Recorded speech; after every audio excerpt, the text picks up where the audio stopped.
Hi, y'all. I'm just trying to get this thing set up here. I just got in.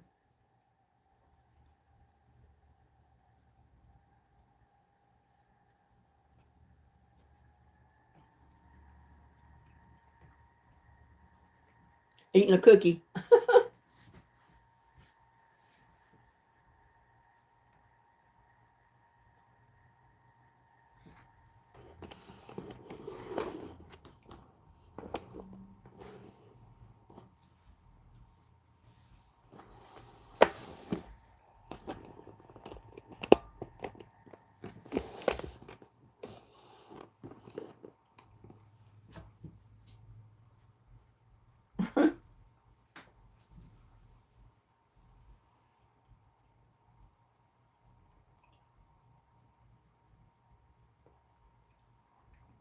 Hi, Susan. I see you made it.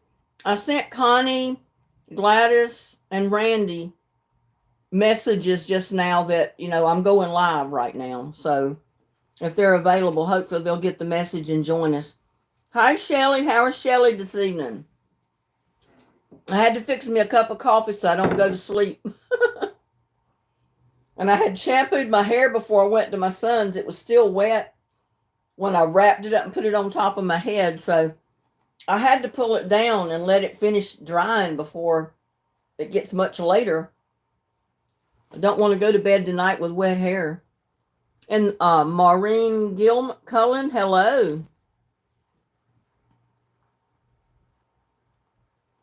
I'm sorry, y'all, that I was late today, but my son called last night and told me or invited me up to his house today.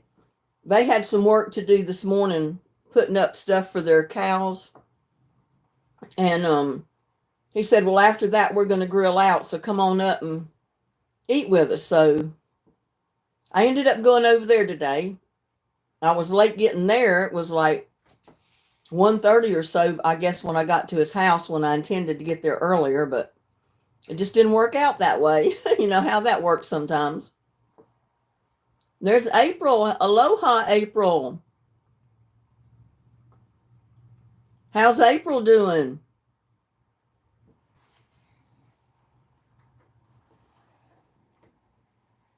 And you might hear my AC unit coming on once in a while or my central air, because it's been hot. My AC's been on for a week now. Of course, it's cut down to like, I don't know, 79, 78, somewhere like that, because I don't keep it real cold in here, but I don't want it like an oven in here either. So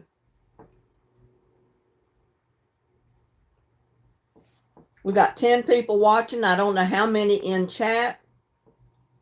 So far, I got one thumbs up, no, 3 thumbs up. So at least we're not doing too bad since I was so late today. Like 5.5 hours later than usual.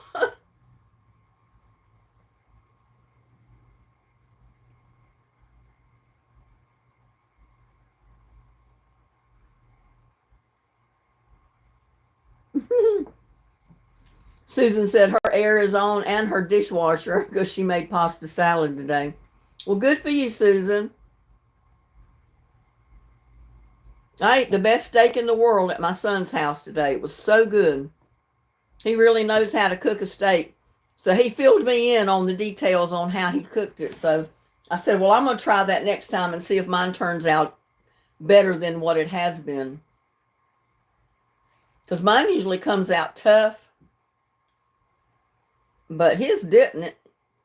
And they really didn't marinate it in much except just before they cooked it. And it was really tender. And there's Randy. Good evening, Randy. Shelly Edwards. Got a great deal on hamburger the other day, so cooked it all up and put taco seasoning in it and saved half for future and made the salad with half. Well, that sounds real good. And there's Joanne Dula. Hello, Joanne. How's Joanne today or this evening? It's not even quite dark here yet, and it's already 8:20, well, 8:30 basically. My son's right. It don't really get dark till about 9 o'clock now. Here, I don't know about other places.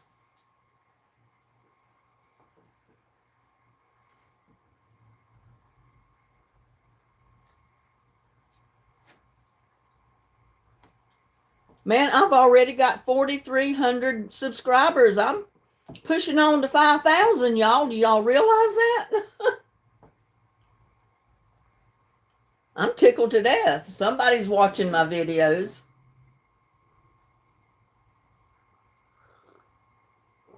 It's hot, but my throat and my body needs caffeine and something sweet and hot.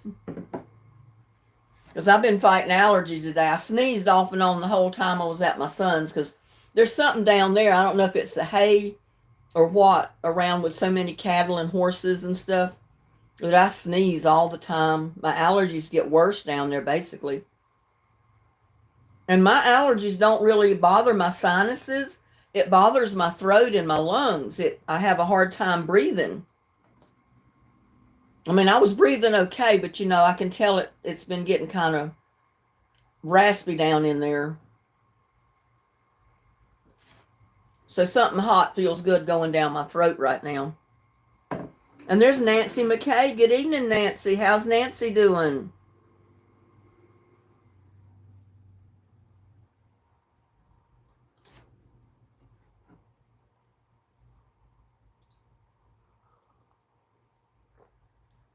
Yeah, I just literally got in the door a few minutes ago, long enough that I put a cup of water in the microwave and fixed me some instant coffee.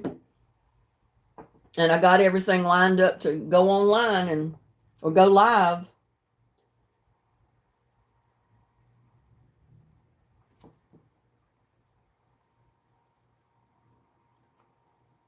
Well, good, Nancy. She says she's great. Glad to hear that.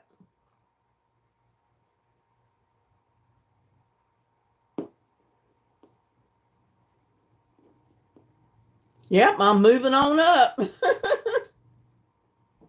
Like they say in the Jeffersons, moving on up to the big time.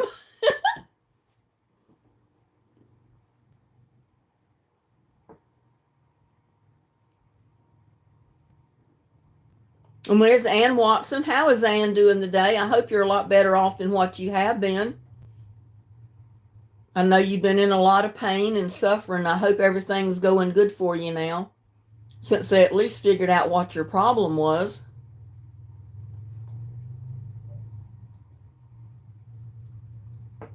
Susan says the winds with the storms are down to 70 instead of 90 now.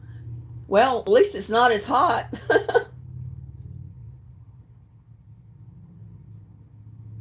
Okay, I'd sent her a message that I was going live, so I didn't know if she would get the message or how soon she'd get it or what the situation was with her and her pad, but I said hopefully she'll be able to watch, if not join in chat. You're not doing well? Oh no, Anne. You've been through so much. I figured once they found out what your problem was, that you'd be getting better.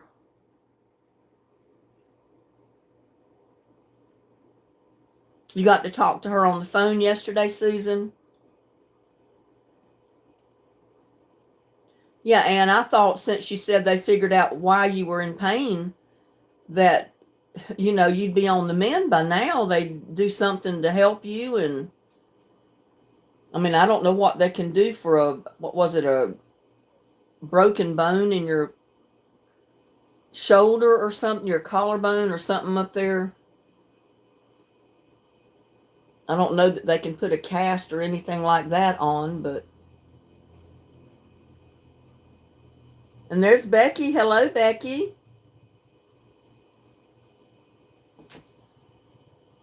It's about, the way I go, it's about not quite an hour and a half drive for me.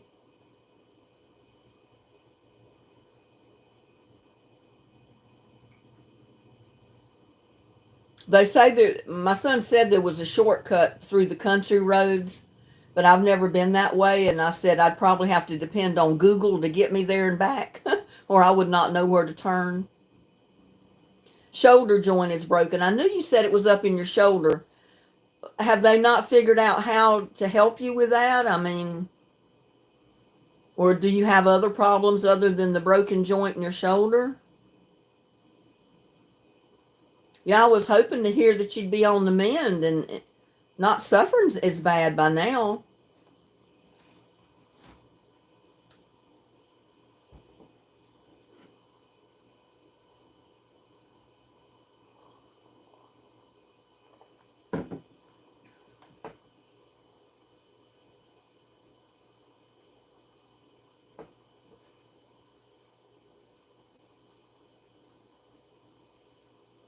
I know my son had a broken collarbone when he was born, but you can't put a cast on a newborn, and really there's no way to cast it to help it. So I just had to be easy with him.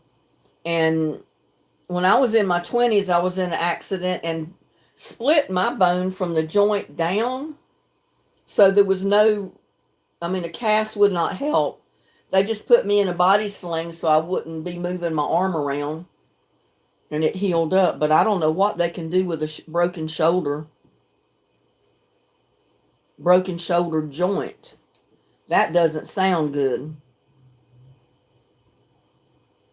Oh, okay, you got an orthopedic appointment, so they'll tell you. They'll be able to tell you what you can do, and I guess to be on the mend from this.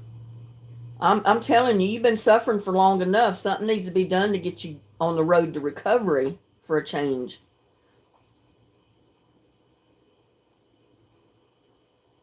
And I'm so sorry you've had to go through all that.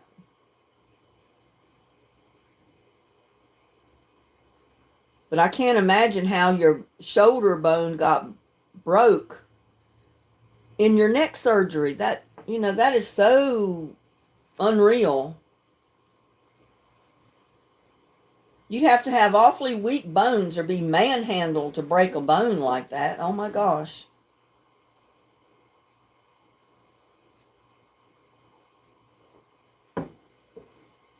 Too rough during surgery. I can't imagine how rough they had to be to break your joint in your shoulder. Or break a bone in the joint or whatever. Shoulder joint is broken. That really don't make sense how they could have rough handled you that bad to break a bone. Hi there, Tenny. How are you this evening? Glad you could join us, even though we're late. But it doesn't hurt to have it at different times, sometimes. So it might give everybody more of a chance to get into chat. Yeah, better late than never is what I've always said. Be glad when it's over. Yeah, it was back surgery. Yeah. I just feel for you, Ann. I'm just so sorry that happened. I mean, you think once you go in for your surgery, they'll fix the problem, you go home, you're going to recover, and you'll be on the mend. You don't expect to have a broken bone from the surgery, I mean, I've never heard of that happening before. I mean, I'm sure it has sometime or another, but I've never heard of it happening. Oh, you made the breakfast muffins this morning, boy. I know, they're so good, it's hard not to eat them. Especially if you dip them in a little bit of honey or maple syrup. Just a little. You don't want much, but oh, they're so good.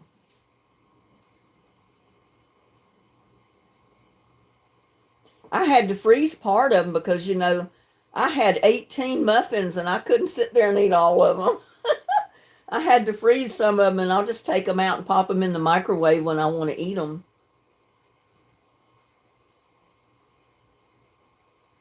I ate mine with homemade seedless blackberry jam. That sounds good. I dipped mine in a little bit of honey, and they were pretty good.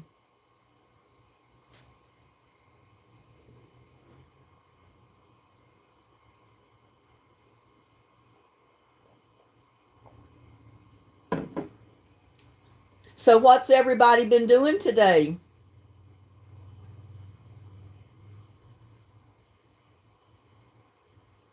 And I can't believe my poor boy breakfast has gotten so many views already. It's got like 3,500 views on that little video. Surprised me.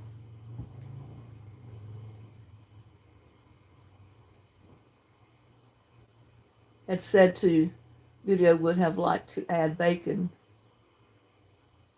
Yeah, I didn't even think to fix some bacon and add it with mine with the sausage, but that would have been even better. Poor boy breakfast made me hungry. Sorry, Tenny.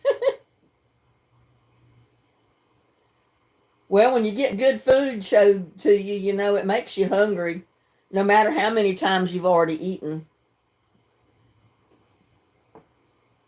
Thunder's rumbling. Well, our thunderstorm has passed, thank God. We've had fair skies yesterday and today, but we're supposed to get more rain starting about Wednesday and Thursday, I think.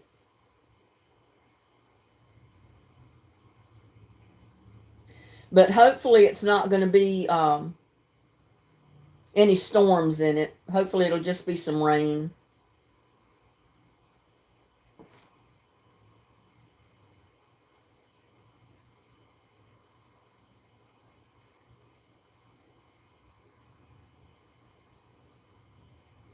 I was looking up I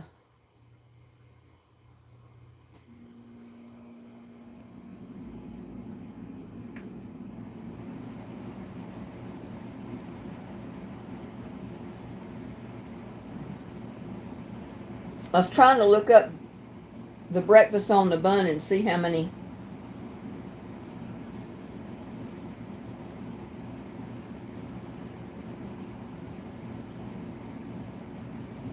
Poor man's breakfast. Here it is.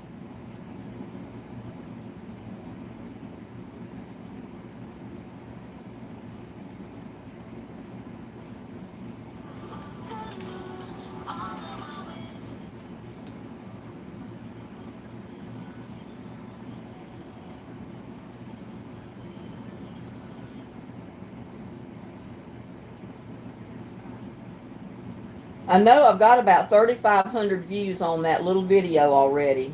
Poor man's breakfast. So there's been a lot of people watching it. I have been YouTubing all day. Well, good for you, Tanny. I hope you watched a lot of my videos today then. And Susan said I did the cooking today.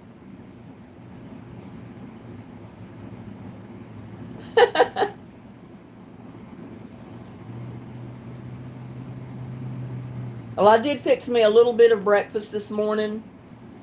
And then I went out and I cut some greens, perpetual spinach and kale, and stuff like that. And I took a bag of it to my son's house and gave it to him so they could cook it this week. I didn't harvest the rest of it. I just took time enough to cut enough to take to him today.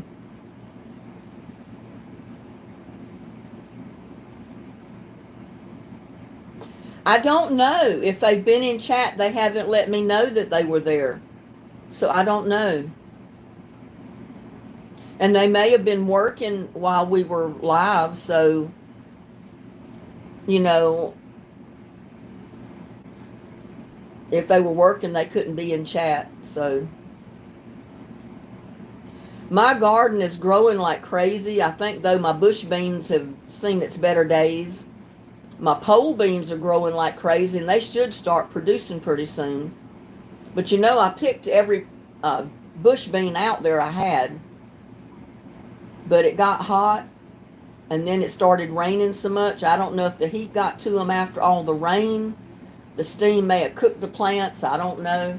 But the plants itself are not looking good on that green stalk tower. Now, the kale and the Brussels sprout plant look great. But my bush beans look like they've seen better days, so I don't know about them. But like I said, my pole beans that are on the other trellis, they're growing like crazy. I've got mashed potato squash that I got to pick because I want to do a video on that this week because I've never cooked mashed potato squash before. They look like little pumpkins. They look like white pumpkins with green stripes down the little grooves. And when they first come on the vine, they're all white. So I'm anxious to pick a couple of them and get them cooked and see what I can do with them and see what they taste like. Another windstorm came through here, and what corn that didn't blow over a few days ago, this windstorm got the rest of it. Oh, I'm sorry. That's pretty bad. It's a mashed potato squash, but it's in the shape of a little pumpkin, but it's called a mashed potato squash. And this is the first year I planted any. And my subscribers sent me the seeds, so that's why I planted them. And I've got several plants out there that have a couple of the squash on them already, and I need to start harvesting the first ones that I know came on there because I know they're ready to be harvested. Central Florida.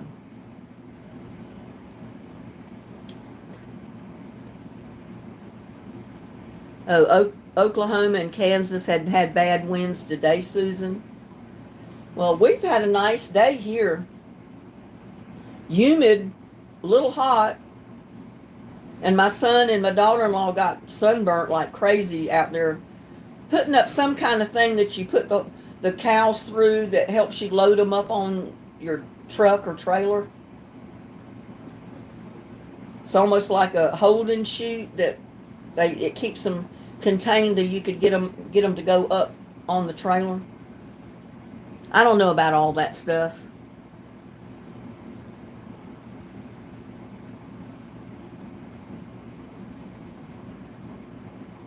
Oklahoma is never without winds. I was married to a man from Oklahoma, and every time he visits, it was crazy windy. And there's Sheila McDaniel. Hello, Sheila. How are you this evening? Yeah, we're all finally here. I wasn't sure if I was going to make it.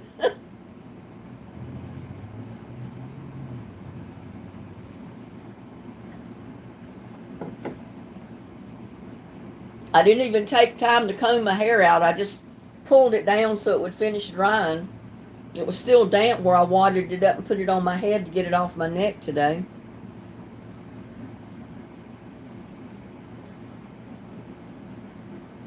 Because I kept going in and out, with them outside. And it was getting a little hot on my neck. So I said, I got to put this stuff up. It's too hot to wear it down.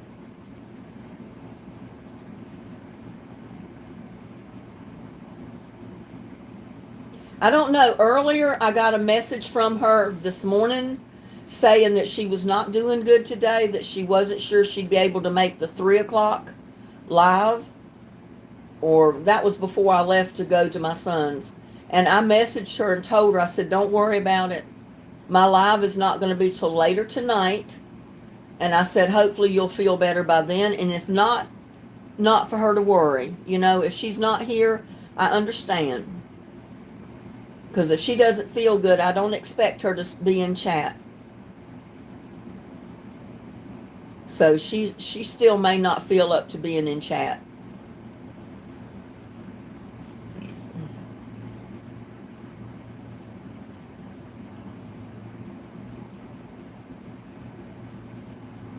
He has one daughter, Alexandra, who turns 21 in June. June 13th is her birthday. My one and only grandchild. Yeah, Connie may just watch and listen, even though she may not feel like getting into chat. And like I said, I understand. I don't expect her to push herself and be in chat and typing stuff in when she doesn't feel good. Who let the dogs out? Yeah, she's grown. I mean, I don't have any grandchildren anymore. I mean, she's a young lady. She's definitely not a child. She's got a full-time job. She works all the time. She's bought her own car. So yeah, she is a young lady. She's not a little child. And it seems like just yesterday she was 12 and I took her a birthday cake. I think she ended up with 2 birthday cakes. The one her mom made for her, and I baked her a cake and took it over there. You know, grandma's. My one and only grandchild. I had to spoil her. Just like on Easter, I fixed her a Easter cake one year that had those, oh, what do you call them? Those little foamy chickens things and rabbits that they're like candy, but they're like marshmallow inside. Peeps, as they call them. That's what she called them. Peeps. I put peeps all around the outside of the cake, and I put chocolate eggs, little ones, not even hardly an inch long, all over the top. She thought that was the neatest cake she'd ever seen because she was only like 12 years old.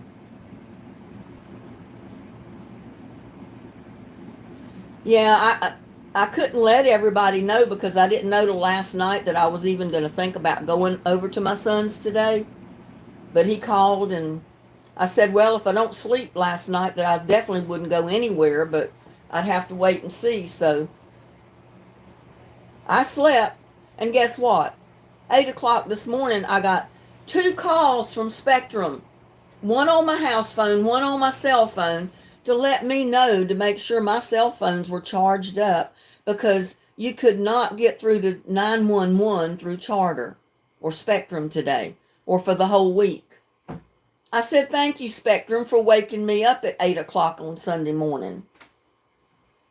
But I guess it was time for me to get up. I went ahead and got up, started into getting things situated to where I could go to my son's. And I decided then to go out and cut some greens to take over there. So that took me a while. And then I was all sweaty from doing that, so I had to jump in the shower. One thing led to another, and it was like 12 o'clock before I even left here to go to my son's house, when I meant to go hours earlier. Because I was going to see if I could help them put that thing up. I don't know what they call it. But him and Regina had it done by the time I got there. And they said it was just kind of like clicking together pins and some screws.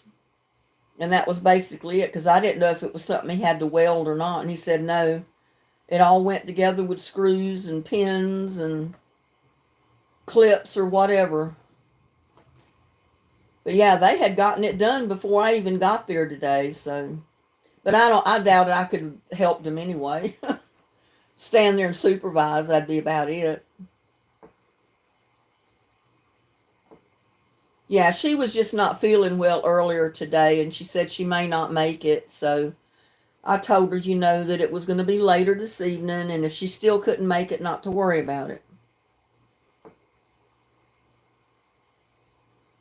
Yeah, we're all sending love to Connie if she happens to be listening.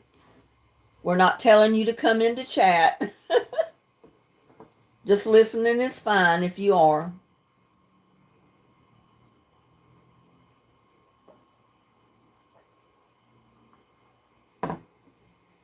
I felt bad after I did that historical video, because I did it on everything close right there at the square. And after I got it all done, I felt kind of bad about not paying the $5 to go into jail. But one reason I didn't do it is because I wasn't sure they'd let me video in there. And I didn't want to run the risk of having to turn the camera off. Because me going in, the whole reason for me going in would be to video it all. So that's one reason I chose not to even try.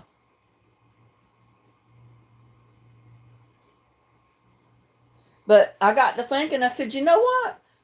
I remember when we first moved to Granbury, that jail was still operational. That was the only jail in Hood County. And they didn't arrest that many people because they didn't have any room in the jail for them. And Because we moved here in 1978, and I think they said that jail was still operational in 1979, which sounds about right. And after we moved here is when they started getting funds to build the new jail. I think they got plenty room for prisoners now. They don't have to worry about it. Oh no, what's going on, Susan?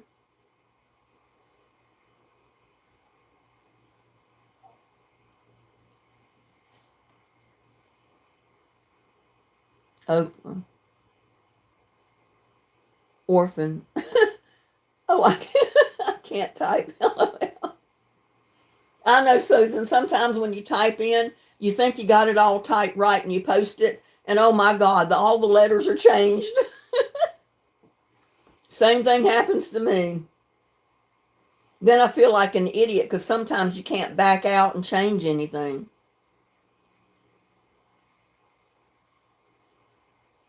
April says, Linda, I enjoyed seeing your town. Well, I thank you. Yeah, there's a lot of historical homes around Granbury, around the square, but they're like a block off the square. And some of them are built like, because see, the lake goes right by the edge of Granbury on one side. And there's some homes that are like a block or two off the square that are built right on the lake. It's almost like a cliffside, but they have oceanfront property, waterfront property is what I'm trying to say.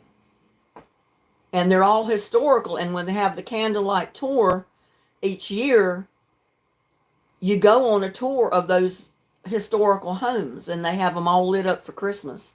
And it's really neat. I went on the tour one year, and I couldn't believe some of the homes. They have the captain's house, which actually has a porthole in the door, I think, for a window. And a captain actually lived there years and years ago. But yeah, there's a lot of old historical homes off the square. And like I said, every one of those buildings were way back in Jesse James, Davy Crockett, Dalton, all of those, their times. That was back when those streets were dirt. They didn't have paved streets. They were dirt streets.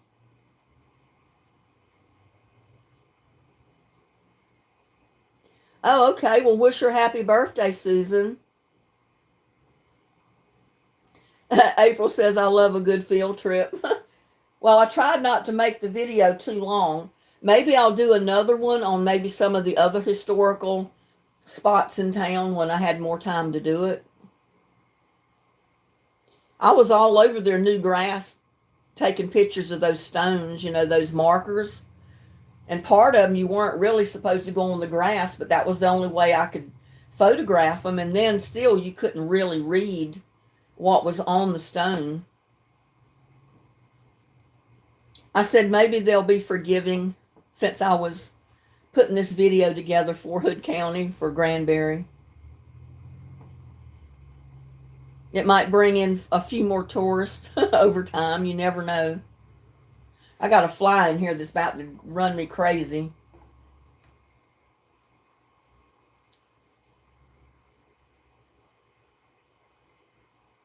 No, I didn't. What kind of financial trouble? I hope our super center don't ever close. I mean, that's one of the biggest places in our town is Walmart, Home Depot, Lowe's. They're some of the busiest places here in this county.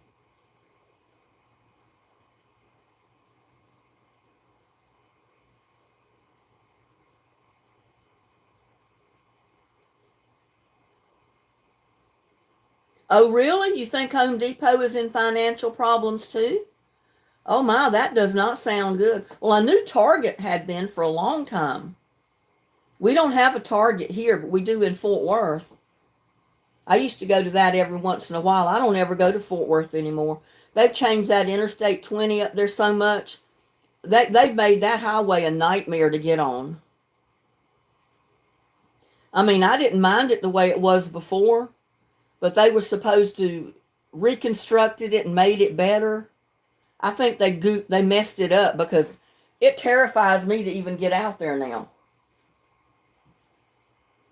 They've changed the exits. They've changed, like, when you go down to Target and you leave Target's parking lot, you go back to the right to get back on 20. You don't go back the way you came when you got off of it. And I didn't know that in the beginning. I couldn't figure out how to get back on 20, y'all. I didn't have Google Maps. But then I realized, well, you got to go back the opposite way, take a right, and it puts you back up. It'll take you back around and put you on 20, back home. So they've changed it. They've turned it into a nightmare. I don't even want to go up to Fort Worth anymore. And the worst place is where I exit 377 to get on 20 is the place they messed it up the worst.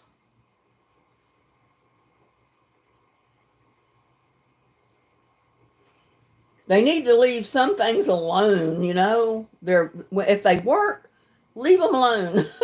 And 20 worked the way it was. No, not complicated, no problems. You could get exactly where you wanted to go, no problem. And now it's a nightmare.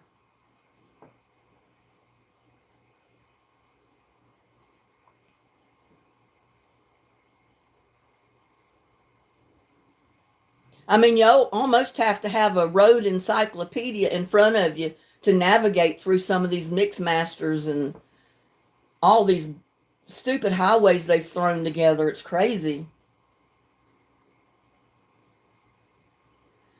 Fly, land on something other than my camera so I can swat your butt. I didn't get him. I got this one fly in here and he's going to drive me crazy.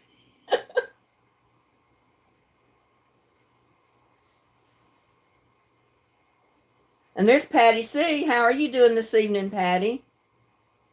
Oh, I'm still sick, but wanted to say hi. Well, I'm glad you came in and said hi, and I hope you get to feeling better real soon.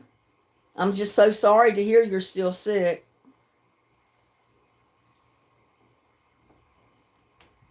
My allergies is my only problem. I've just been messed with allergies for about a week or so now. That's what's been making me feel so tired. I don't want to get up and go do anything. It's because my allergies are working. Everything I breathe I'm allergic to it, and it affects my breathing and my throat, and just makes me feel tired all the time.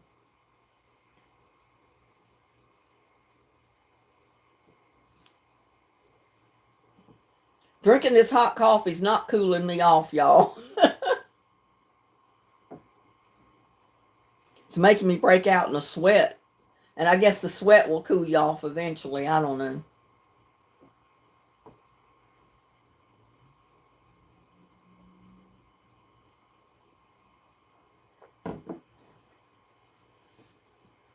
Well, I did that historical video by request. I had a couple of my subscribers message me, or they left in comments that they would love to see me do a video on historical places in this area.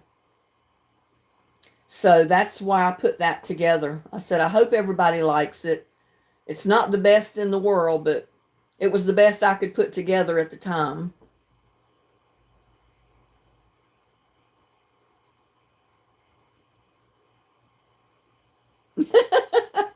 It didn't work for you, Tenny. My mom always would drink hot coffee or a hot cup of tea. She'd get hot. She'd go in the house and I said, Mom, I thought you were hot. She says, I am. I'm going to drink this coffee to cool off. And it didn't make sense to me. How can you drink something piping hot and cool off? And she said, because it'll make your stomach hotter than your body outside. And it tricks your body to feeling cool instead of hot. Now, the first couple of times I tried it, it worked, but I don't think it's working right now.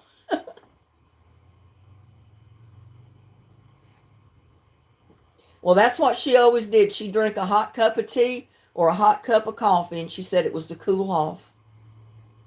She said, you drink something cold, it just makes you hotter. And I had to think about that for a while, you know. It's like, that don't somehow to make sense, you know. But I do know if I get hot and I drink some really ice cold water, I drink gallons of it before I stop. But that cold stuff sure feels good in my belly going down. Patty C says I do that a lot. People think I'm crazy. Jenny said, now I'm an old timer. We're all old timers.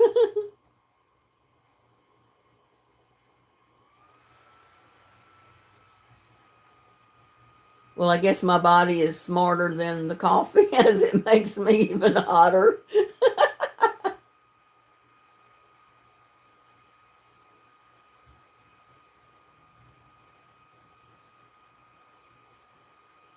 Yeah, that's what they say, that drink something warm or hot and it will cool your body off. It tricks your body into thinking you're cooler than what you are.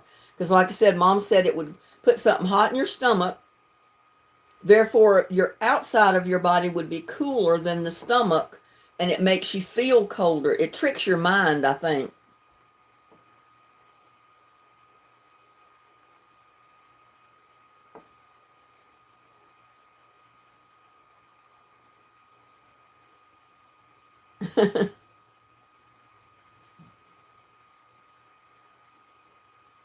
Warm water will open your arteries.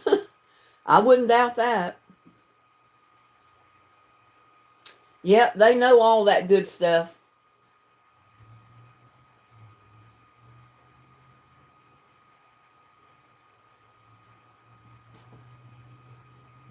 And my grandmother, she would never drink coffee. She never touched a cup of coffee in her life, I don't think. She always drank hot tea. And I like both. I like a good hot cup of tea or coffee.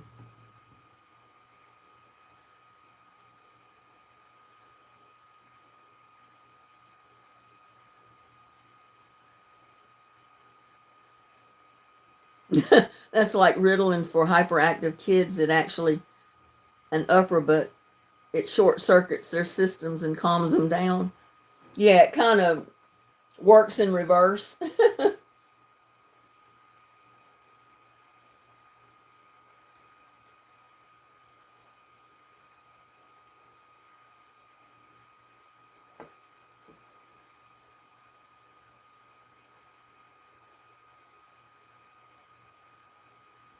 I splurged this week and got the cookbook to go with it. Sun oven, and here in Florida, I can cook in no time at all. Well, you know, everybody's surprised. The hot summers and this hot Texas sun. Why do not everybody that live in Texas have solar panels? You would think everybody out here would heat and cool their house with solar energy, not, energy from electricity and all this other stuff. It would be from solar. But not that many people in Texas have solar. It's weird.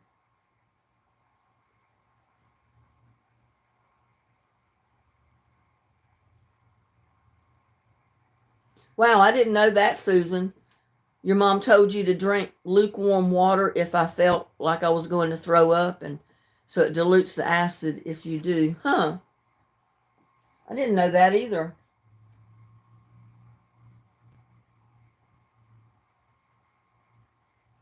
Oh, I love hot cider in the wintertime. On a real cold day, drink you a hot cup of cider. Oh, that's so good.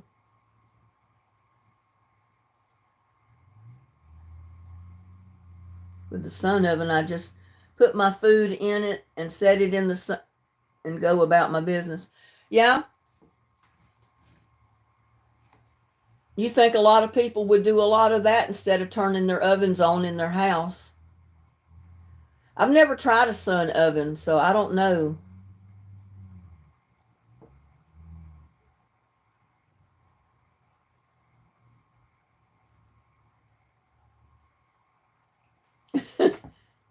Yeah, it keeps your house from heating up.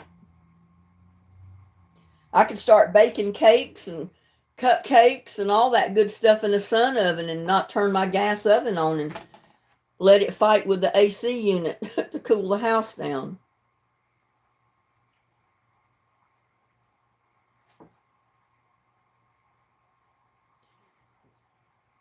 I told my son, I said, I cooked a hamburger out on my grill the other day, thinking it was going to burn up the rest of the gas in the tank.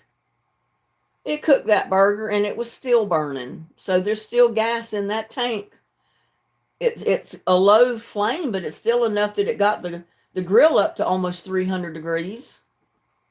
So I hate to take it in and switch out bottles until it's empty, but I don't know. It may wait till I start to grill something that's going to take longer than a burger to cook. And then it'll run out on me and I'll have to leave my meat on the oven and or on the grill and then run to the store and get a bottle of gas.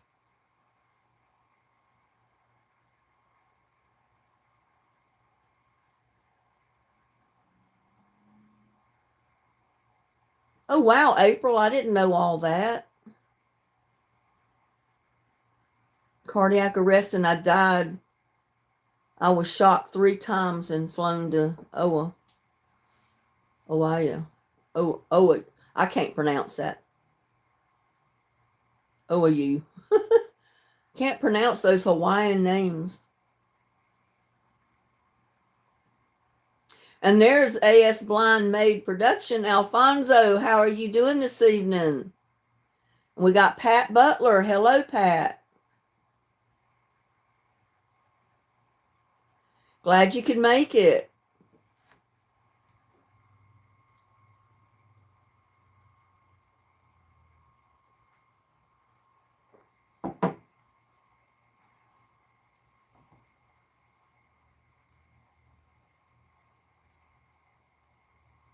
I'm off all heart meds that you were on. Well, that's really fantastic, April.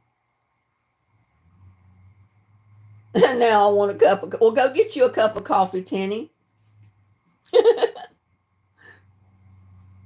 I'm blessed. Just got my garden beds filled with soil.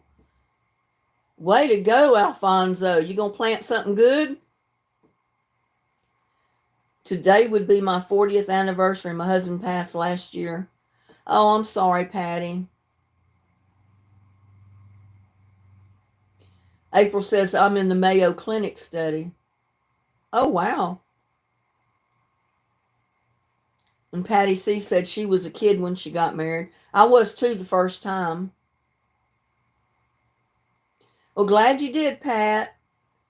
I was kind of thinking about that, but I did it by request. I had several subscribers leave comments that they wish that I would do a video on some of the historical spots in Granbury, so that's why I did it. The first time I got married, April, I was 15 years old. So I beat you by 1 year. We were both youngins.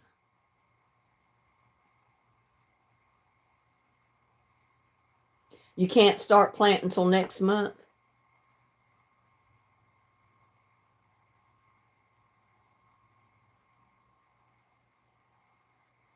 Yeah, thinking back on it, I said, what in the world was going through my mind? I was only 15 years old. I turned 15 in May and got married June 22nd. That was way too young to get married, but I was a mature girl. I mean, you would think I was 20 years old the way I acted, but still, that was too young to be married. Patty C said she was 17.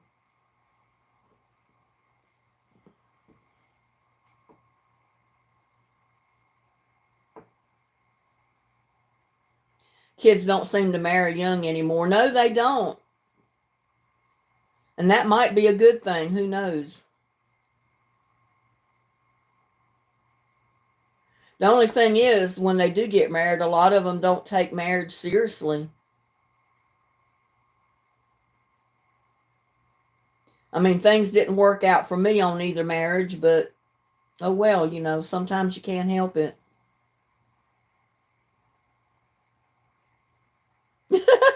Your Florida Everglades tomatoes are trying to take over your entire garden. Plant them 1 year and they volunteer. Oh, I need me some of them. I've never heard of Florida Everglades tomatoes. I'm going to have to look that up. My friend in New Mexico got hefty fined by El Paso Electric Company for putting on solar panels. Oh, wow. Yeah, see, most of these, like I'm with a co-op, and if I put solar panels on my house right now, it would hook into the electric company's line, and any excessive energy that I produce from solar panels would go back to the electric company. But then it would lower my rate per month for electricity. They would give me credit for all of it that went back to them. But you still have to have the main connection to the solar company, I mean, the electric company. You can't disconnect completely from the electric company when you're in a co-op.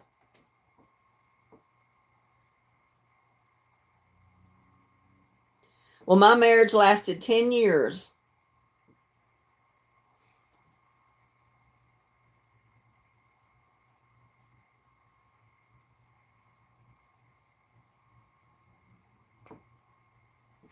Yeah, but with this intense sun and the heat out here, it looks like people would benefit greatly by having solar panels. I mean, they come by here was going to try to talk me into putting solar panels on my house, but they said we'd need about 16 panels up there.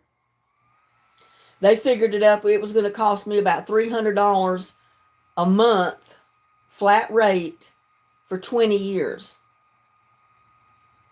But that would take care of my electric bill and pay for the panels. But I said, well, I don't pay that much now every month. Well, you need it for your kids, you know. I said, my kids could care less. They don't care about me putting solar panels on this house. I mean, when I'm gone, they might would use the lots for something, but I don't think they would want the house. They'd probably tear the house down and get rid of it and move something else in here or build a house.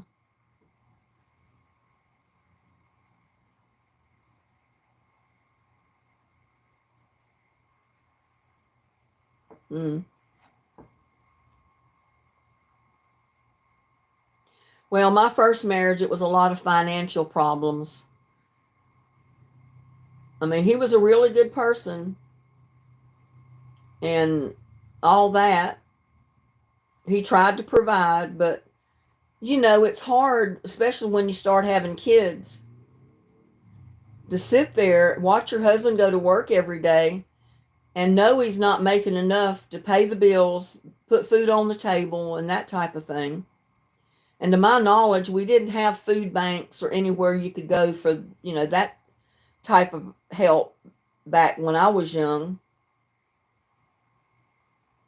So I decided to go to work and try to help out. And that was the worst thing because he took that as an insult. So, needless to say, it ended up in a divorce. But we still loved one another dearly. I mean, that wasn't the problem. I can't handle both at the same time.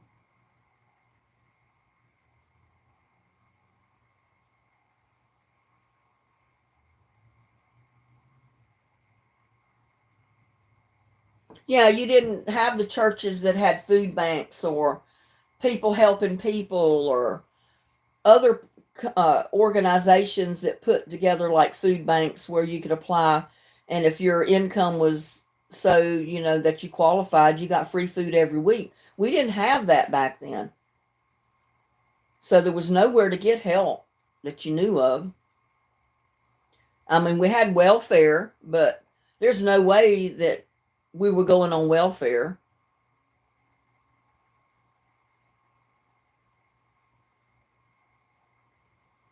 I mean, if you went on welfare, you got like food stamps and help with medical and all that. But to my knowledge, none of my family or his family or any of them were ever even considered going on welfare. They were hardworking people, you know. They depended on themselves. But we knew a lot of people that did abuse it. They made it a living off of welfare.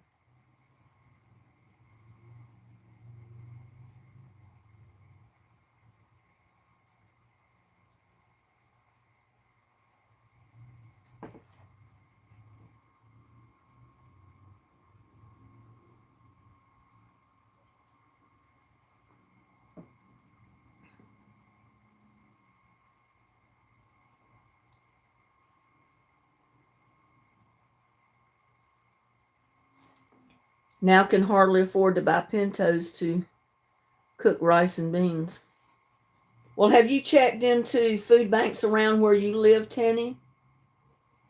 Florida must have food banks somewhere, or some help for the low income people or people that don't have enough income to pay bills and buy food. I mean, here it doesn't matter if you live in a $50,000 home or $100,000 home. It depends on what your income is, your payout each month for bills and stuff, whether you qualify to get the free food or not. Because I've known people that lived in these fancy brick homes and had good income, but they had a big family and they had a lot of bills and they still qualified to get free food.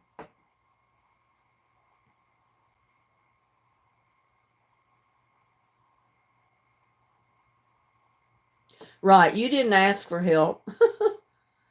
I remember sitting down to eating a pot of dried lima beans and biscuit, and it was good. I wasn't complaining. It was food on the table.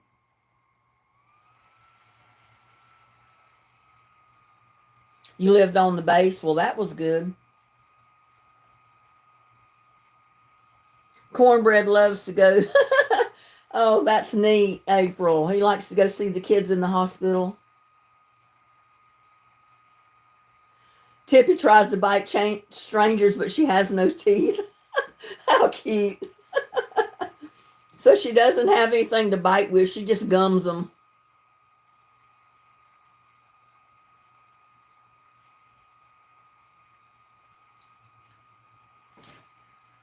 No, I'm not 57, Cindy. Try reversing those numbers and putting 1 year to it.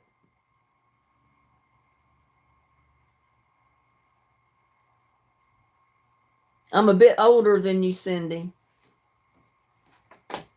Let me see if I can check my email.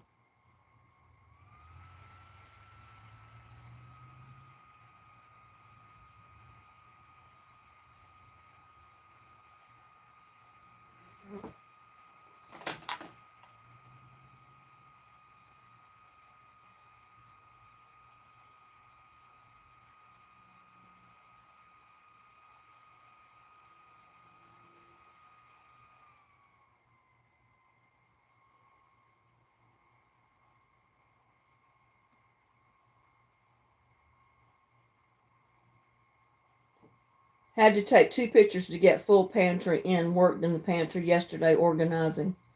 Love your channel. Oh my gosh.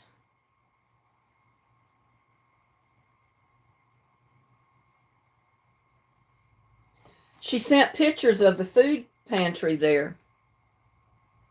That's just part of it.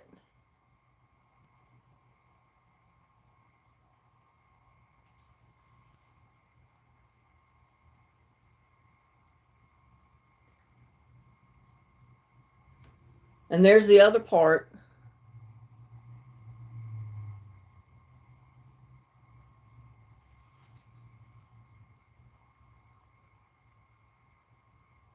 That's all canned foods. Wow.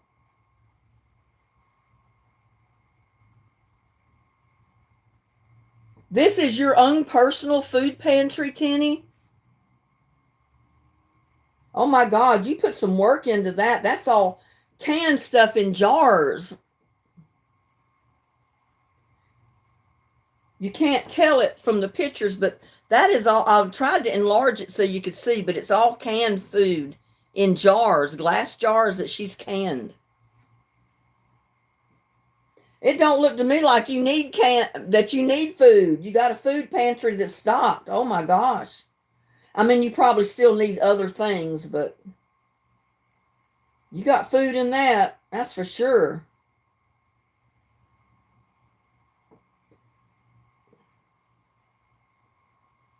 I don't have a pantry like that to be able to put stuff in. More than 600 jars. Well, you're not going to go hungry anytime soon. And Susan's got one too.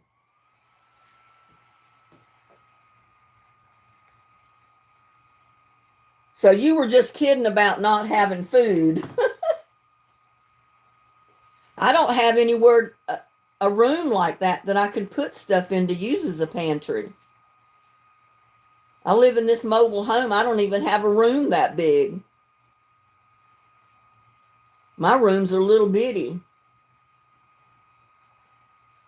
You live in a stilt house, and he converted part of the garage into a room and put a window unit in it to climate control it. Yeah, see, yeah, when you have canned jars of food, you got to keep it more or less climate controlled because you don't want it to get too hot and you don't want it to freeze. Your jars will break. And if it gets 105 degrees outside, it's probably going to be 150 in that room without AC in there, and you couldn't keep canned food in it.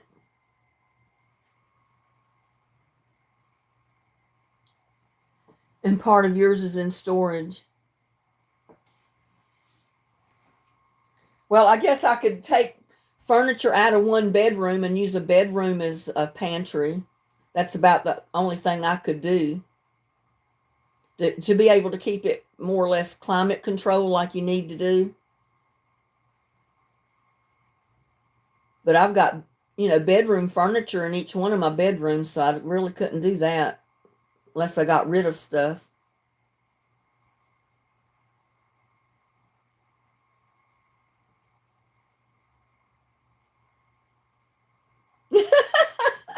Cindy's laughing. She says, ha ha, April, me too, in second cupboards, in two cupboards. April says, I only have food in the refrigerator. Well, my cabinets are full, my refrigerator's full, my freezer's full. And the little cabinet that I built in my video, it's got canned jars in it full of food, but not that many. Some of them are empty jars. Some of them are empty jars in cases that I got at the bottom that I bought to put stuff like small quantities of stuff in, like maybe beets. If I didn't want to open a great big jar, I'd have a small, like pint size or half pint jar, or to make jelly or jams in, that type of thing, or salsa. But I haven't used most of them because I didn't get much out of the garden last year. April says my freezer's empty. Well, you should have a garden in Hawaii to where you could fill that thing up, April. The stuff in storage isn't food, really. Not even ice cubes.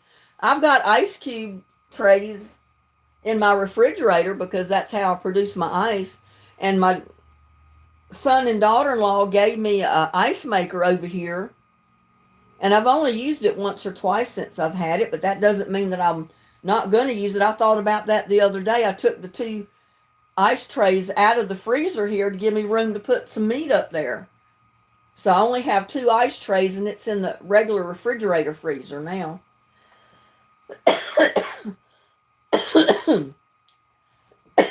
So who knows? I may end up having to use that ice maker.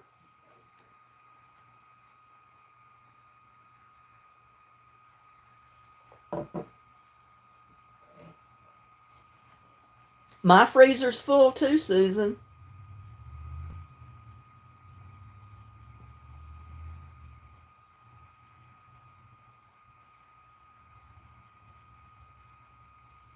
The stuff I canned is all from our garden. Unless it is meat, and there's plenty of that. Well, good for you, Tenny. You did an amazing job with that pantry. That was a lot of work canning all that food. I never got into canning meat because I've never had one of the pressure cooker canners, and I know you got to have that to can meat. And my mom never canned meat either, but she did can all the vegetables and stuff out of the garden. We'd get fresh corn from local farmers and tons of it because they'd let you go up there and pick all you wanted when they got through harvesting corn. And you could get all the corn you'd ever need up there by picking it yourself. And she'd bring it home and we'd cut it off the cob. Sometimes I'd help her cut it off. And she'd make cream corn and can it. She'd make just plain corn, cut off the cob and freeze it in bags. All kind of vegetables that she would can.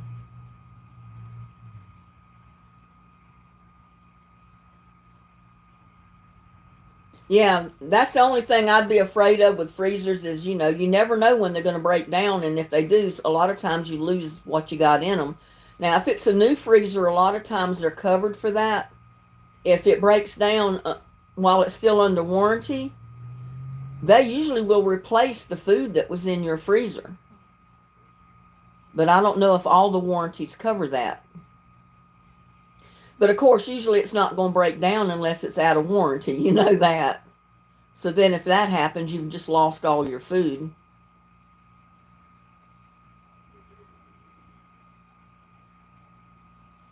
Well, they're saying a lot of stuff about canned corn. They're saying it's got, what is it? Iodine, mercury. There's something that they say that's in corn now. And they're telling people not to buy canned corn. I wish I had that clip that I watched on it. I think somebody did a YouTube video on warning people not to buy canned corn. Because they're even putting warning labels on canned vegetables now. Can you believe that? Because it contains some chemical that's in it. If they put a food warning on my vegetables, I'm not eating them. I mean, if it's that bad, they don't need to be canning them and putting them on the market, I don't think.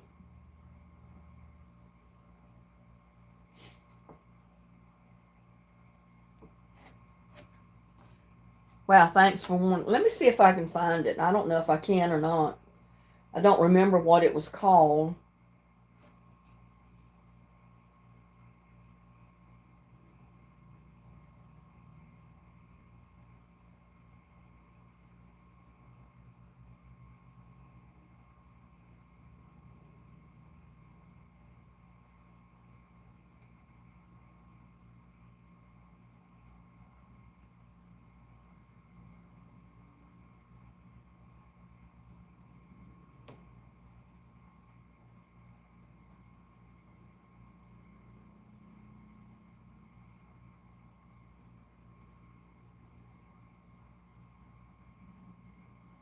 Okay, let's see.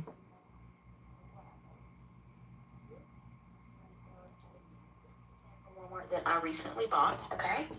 Notice how the labels are a little different on the front. This has this on it. This does not. Now look at the back. Hold on. I don't know if you can see Nutrition it. facts. Look at the difference. Same exact can of corn, okay? 90 calories in the new one, 45 in the can that already had, sorry, my camera's shaking, that I already had in my cabinet. Look. No warning label on this one. Warning label on this one. Consuming this product can expose you to chemicals, including lead. Lead. That's what it was, this is lead. Walmart brand corn, guys, that I buy all the time. So I'm not going to buy it anymore, and I would suggest that you stop buying it too. All right, guys, I just pulled this out of my pantry, and look what I noticed. This is the can that I already had in there. This is the can from Walmart that I recently bought, okay? Notice how the labels are a little different on the front. This has this on it. This does not. Now look at the back. Hold on. Nutrition facts. Look at the difference. Same exact can of corn, okay? 90 calories in the new one, 45 in the can that already had, sorry, my camera shaking, that I already had in my cabinet. Look. No warning label on this one. Warning label on this one. Consuming this product can expose you to chemicals, including lead. Lead. This is Walmart brand corn, guys, that I buy all the time. So I'm not going to buy it anymore, and I would suggest that you stop buying it too. All right, guys, I just pulled this out of my... So see, all right. I haven't bought any canned vegetables since I saw that, and I haven't thought to check mine. But before I buy any more Great Value canned veggies or corn, I'm going to check the label. And if it has a lead warning on it, I'm not going to buy it. But you know, tuna fish has been that way for a long time. They tell you to consume tuna fish in moderation because too much consumption of tuna fish out of the can does contain lead. So they warn you not to eat an over amount of tuna fish out of the can, which I don't. I mean, it's just, you know, rare occasion once in a while that I'll eat tuna fish. But, you know, just like that video, it doesn't hurt to check your labels, y'all. Is it mercury? Okay, mercury for tuna fish, not lead, mercury.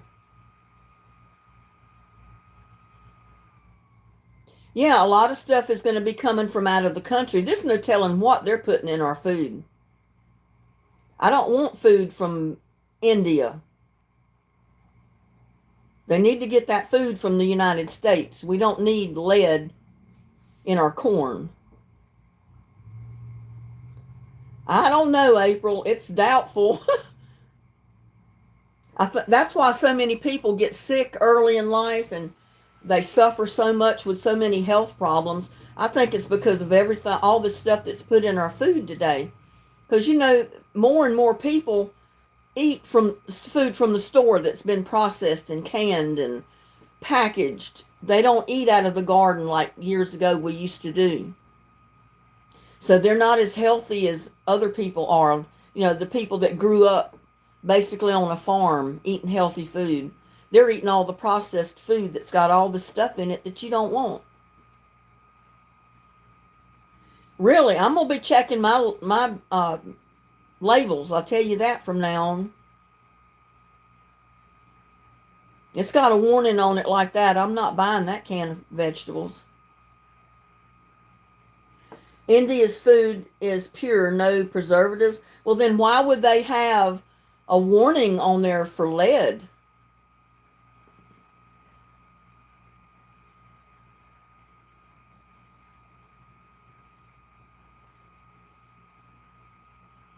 If it's pure...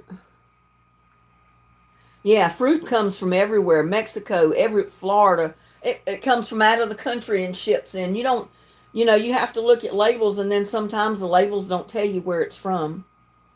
There's Mexican people that live here in the United States right now will not eat food from Mexico. I found that out when I worked at Brahms in the produce section, you know, the little store. I had Mexican ladies come in and said that they wanted to buy tomatoes or strawberries or certain vegetables back there, but they wanted to know where it came from, because they said if it came from Mexico, they were not buying it, because they know for a fact that the people in Mexico put some kind of stuff on their plants when they're growing them to make bigger, better looking vegetables and fruit. And it's not good to consume it. I don't know what it is they were putting on it, but she would not buy anything from Mexico. I said, that's not a good sign. Because I know a lot of strawberries, a lot of fruit, some of them do come from Mexico.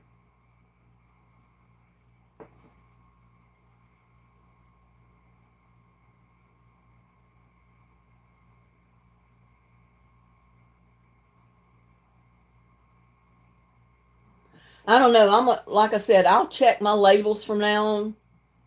I mean, I don't really care if it comes from out of the country as long as it's good food and it doesn't contain something that's going to hurt me. I don't want to buy stuff that's going to make me sick.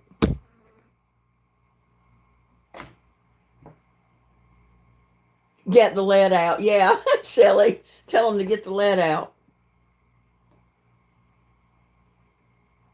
Yeah, they have to put preservatives and all this stuff in to preserve the shelf life of whatever it is. None of that stuff is good for you. And that's all of what some people eat today is all this preservative, preserved food that's off the shelf in the stores because that's all they have.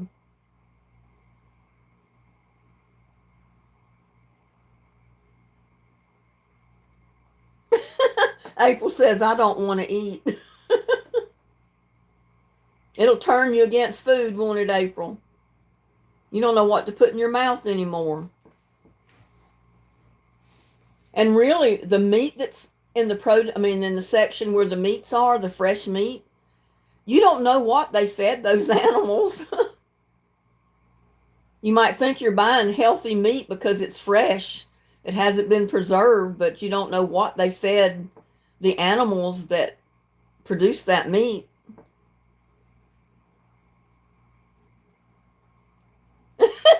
No lead paint, just lead corn.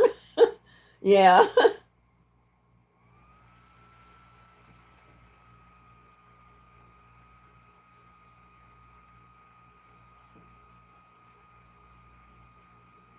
Well, they say in the years to come, you're not even going to want to plant a garden in the ground to grow vegetables because you don't know what is in the ground that's going to end up in your vegetables when you eat them. Now, that's sad because they dump so many chemicals and stuff in the earth and it spreads. You don't know where it's going to end up. Yeah, you get corn on the cob when you can. That's a good way to go. But like I said, you never know what's in the soil they grew that corn in. I mean, I hope I'm not scaring anybody. I don't mean to, but you don't know about any of it nowadays. Hi, Betty Blue. How are you doing?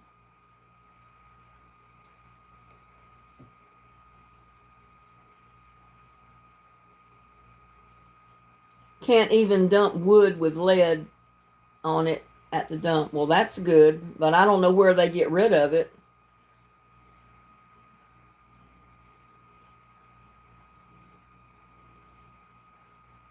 Better late than never, Betty Blue. I'm way late. But better late than never. You never know. You just have to do the best you can and hope for the best. That's all.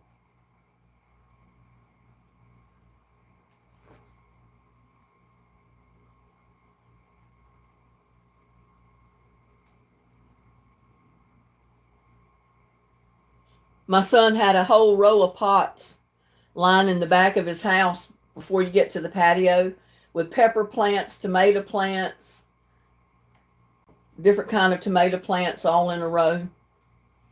I said they're so much better than the ones you buy in the store. They have a lot more taste to them. I haven't picked any tomatoes yet. I'm just waiting. They're still green.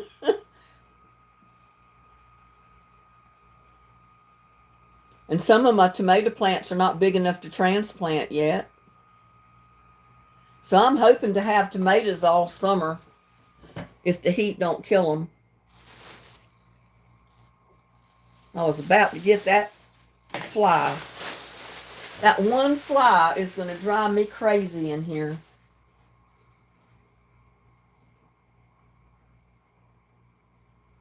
Yeah, you got to stay informed. It gets downright scary.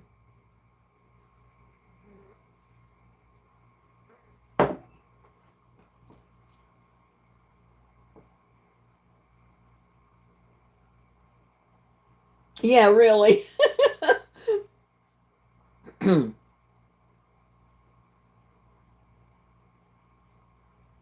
I don't know who Dabney Coleman is.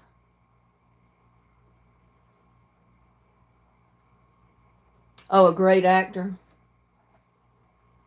Yeah, offhand, I don't know who that is.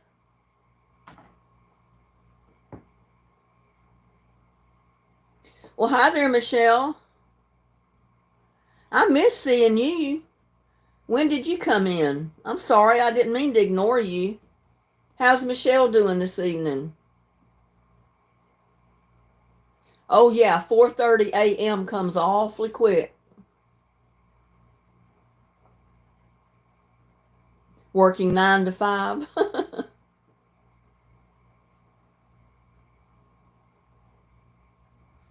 Have a good night, Michelle, and a good day tomorrow.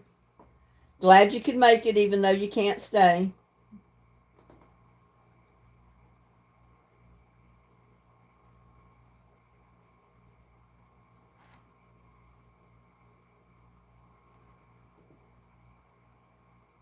Gone.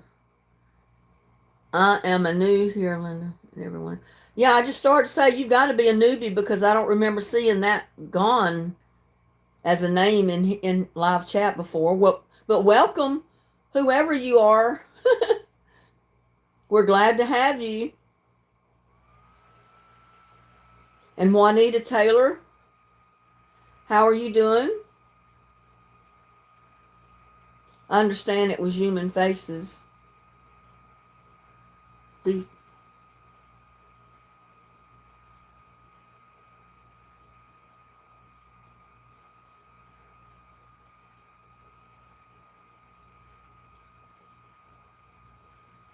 Oh, okay. Michelle is a newbie too. Well, welcome, Michelle.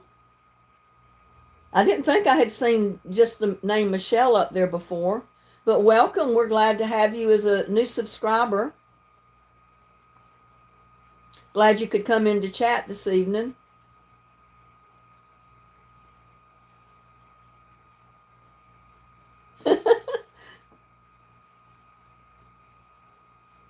You just turned 62 a few days ago. Well, happy late birthday. You was born in 1962.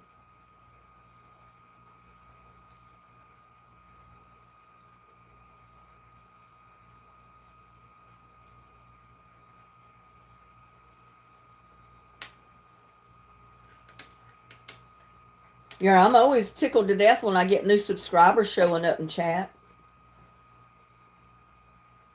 Where are you from? What is it, Gone? Juanita Taylor, 84 years old. And Michelle, where are you from?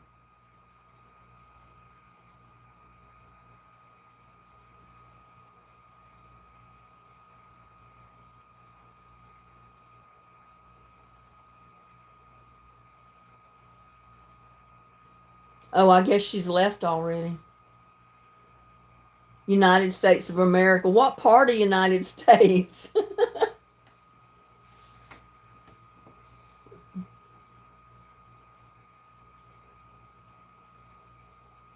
Okay, that's fine.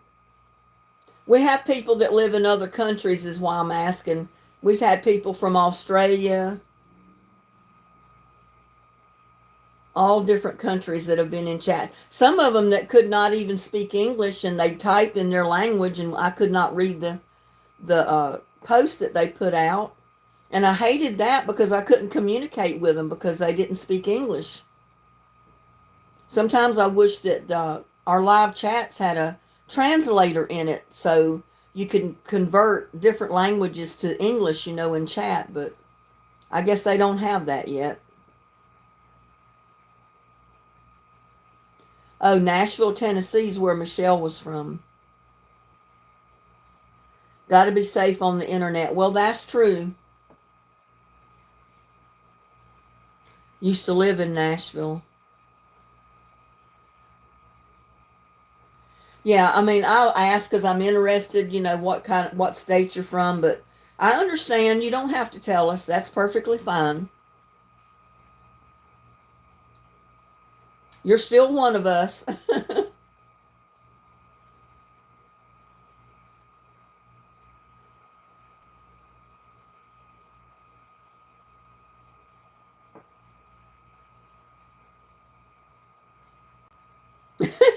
Your dog just heard a gunshot and went in the house. He knows not to stay outside. He don't want to get shot. Yeah, that's true. We do need to be extra careful.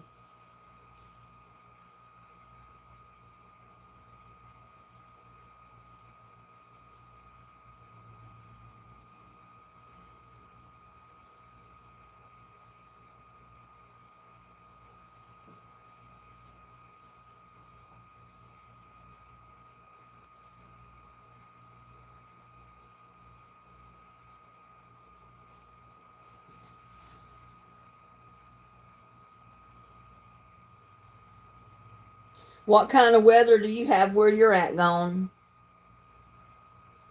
Do you plant a garden or anything like that? I didn't cook dinner. My son cooked dinner for me. He cooked me a steak, and it was so good. Oh my God. I think it was the best steak I've ever eaten. He grilled out this afternoon. That's why I was late getting back here to do the live, is because I was at my son's house.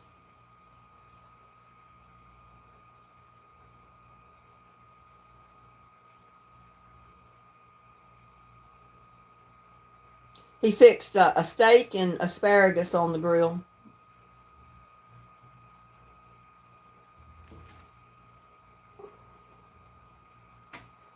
Whew, my hair's getting hot on my neck again. I'm gonna think I'm gonna have to start pulling it back up.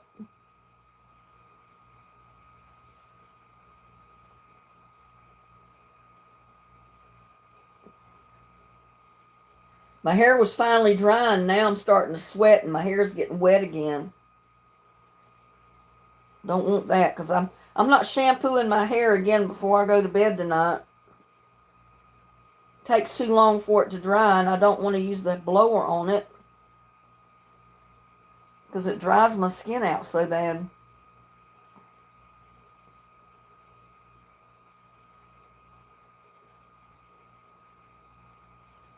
Whew, that helps a little bit. Get it pulled off my neck.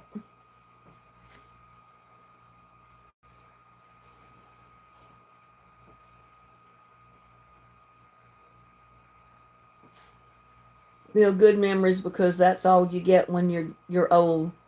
Build good memories. Build good memories. That's what you keep. Yep, that's true, Juanita. No, it's not hot flashes. It was just the fact that I was drinking this hot cup of coffee and it got me hot. It didn't cool me off, I don't think.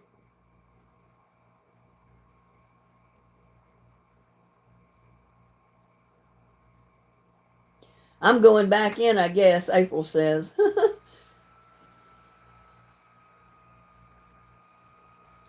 Oh, Cindy, I have not eaten a bowl of Raisin Bran in forever. That always was my favorite cereal. Number one cereal was Raisin Bran. Number two was Corn Flakes.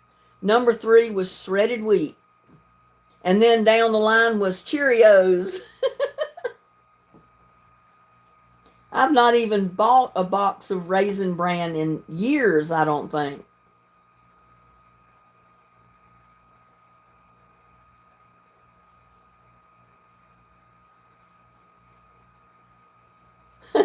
You're still learning how to use the internet and stuff. Lucky Charms, yeah, they're pretty good. I've eaten those too.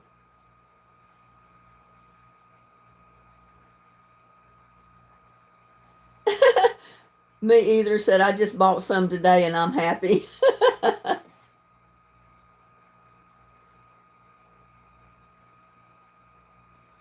Well, my greens and stuff out of my garden keeps me regular. And there's Benny Murphy. Well, welcome to our channel, Benny. You just found the channel today. We'll be 60 on the 26th. Have a small farm. Enjoyed your couple videos I have seen. Can relate to your lifestyle. I'm from Delaware. Well, glad you came and found my channel, Benny. We're glad to have you.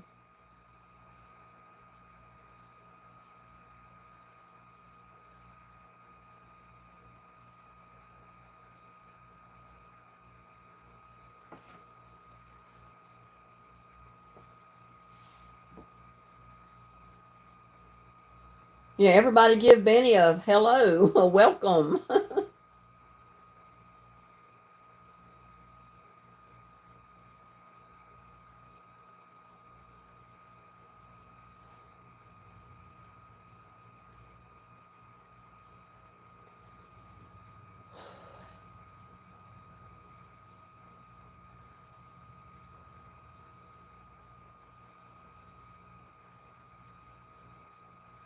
It's still 80 degrees here, y'all, and it's almost 10 o'clock. If that tells you anything about Texas.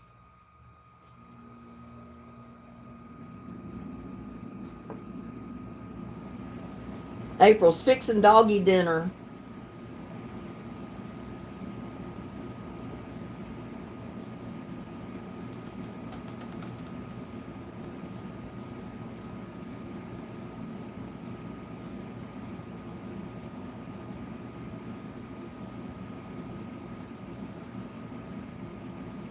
Juanita Taylor, California. Okay, the sunshine state, as they call it. I think they need to call Texas the sunshine state because we get so much sunshine here, it's unbearable sometimes. You have a cousin that lives in Houston? Well, Houston's been in pretty bad shape, or at least down that way for the last week or so. They've had so much flooding and the power's out and all kind of stuff going on down there from this storm we've had. Yeah, if you ever lived in Texas, you can remember the heat we'd get out here. Have not seen him since 2001. Well, you'll have to visit Texas and visit your cousin. Actually, 2000.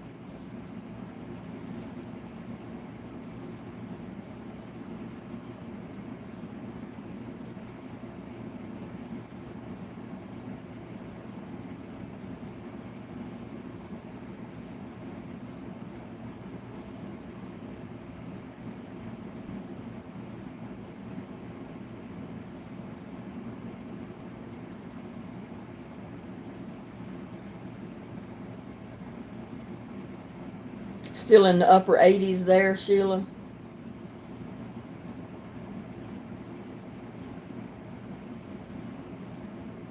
Well, it's supposed to be in the 90s one or 2 days this week, I think. But then we're supposed to get more rain starting, I think, Wednesday and Thursday. So that might cool things down a little bit for those couple of days.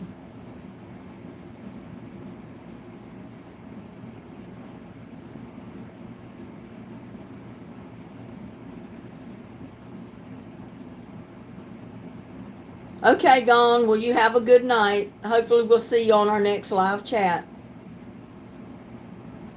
Stay safe. Have a good day tomorrow.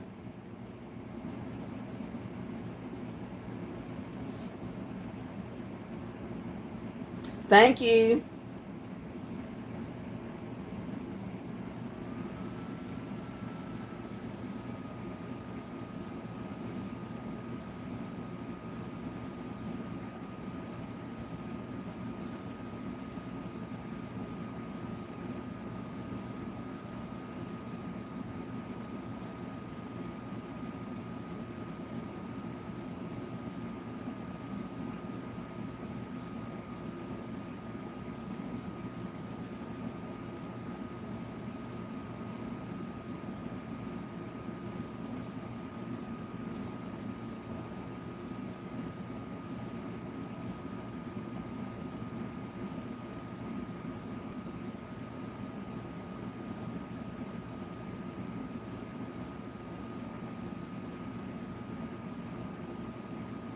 No trade winds, but humid. None of our channels are reporting on the tornado warnings southwest of us because they are getting ready for the 10 o'clock news. It's crazy. Family Houston. Oh, wow. Family Houston, Whaler, Texas, born in Longview, Texas. Well, that's not far from here.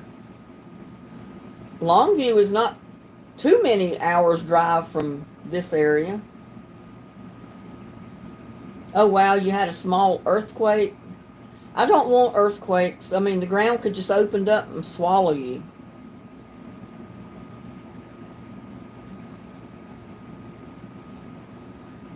And the weather guy on YouTube is on the Oklahoma tornadoes.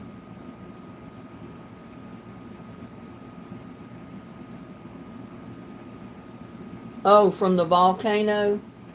That's scary to live around a volcano. You never know when that thing's going to erupt.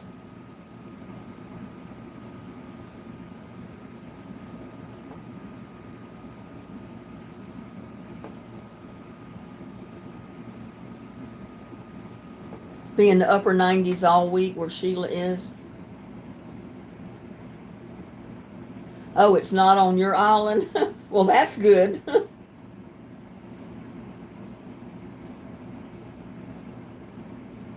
It's probably still too close for comfort.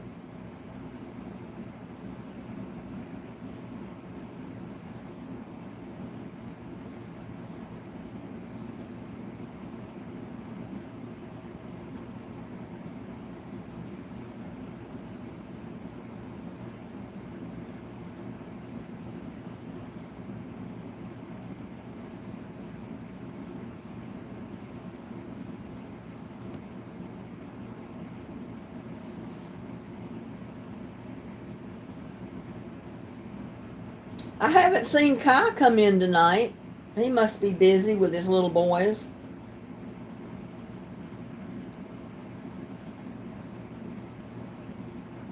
The little breakfast, the poor man's breakfast video that I did, Kai come in and he made a comment. He said, you should retitle this video and name it Kai's Breakfast.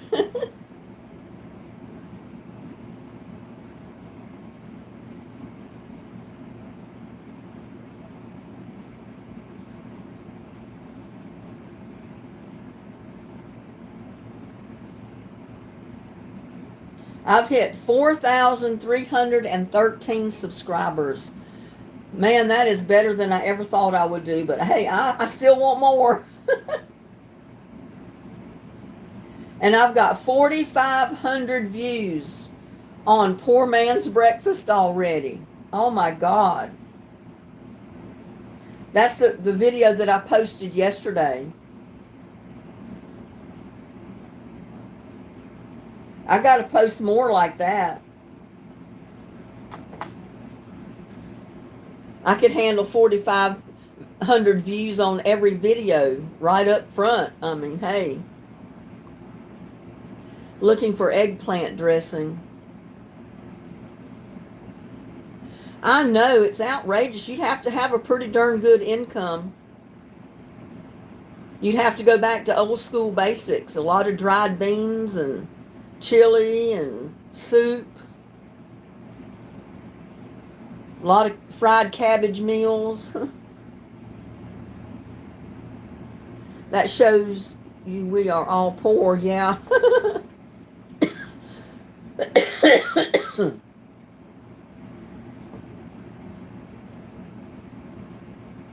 Land is cheap. Oh, I couldn't believe that. Land is cheap where you're at, April. I couldn't imagine that any land in Hawaii would be cheap.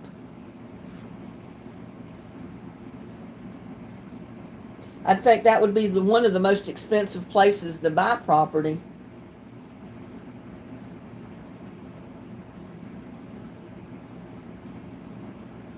Oh, where the volcano is, it's cheap. Yeah, I can imagine. Nobody wants to live beside a volcano. I wouldn't. You'd have to sleep at night with one eye open, hoping you don't get burned alive by lava coming out of the volcano some night.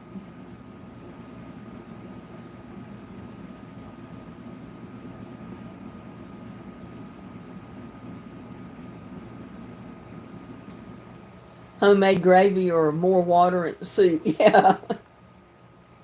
Well, I always make homemade gravy. I don't ever, I mean, I've got packages of the gravy, but it's something I don't usually buy.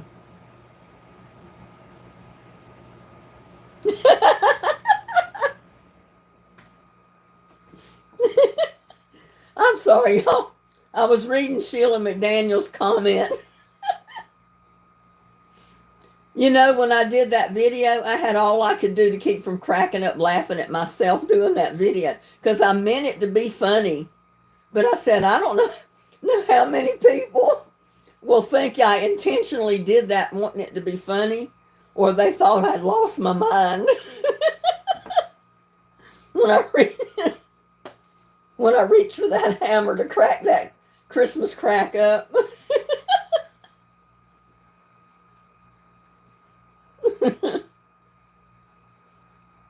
Lava cover your land. Yeah, that wouldn't be cool, April, at all.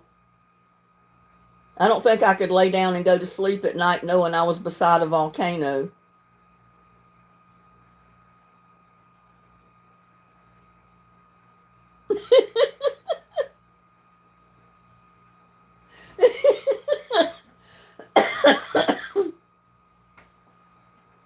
Well, I meant for that whole video to be funny. That's one reason I took the hammer to the candy to break it up. And then some of the stuff like you said, what I said in the video, I meant it to be funny. That's why I was saying all that stuff. But I said, you know how some people are. They wouldn't laugh at it. They just say that woman's crazy.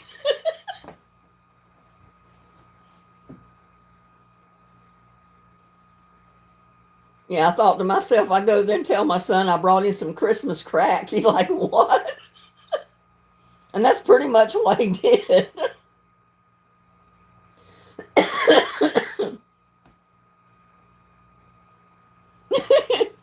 You laughed so much you were crying. Well, I'm glad because I meant it to be funny. I was hoping that people had a sense of humor when they were watching it.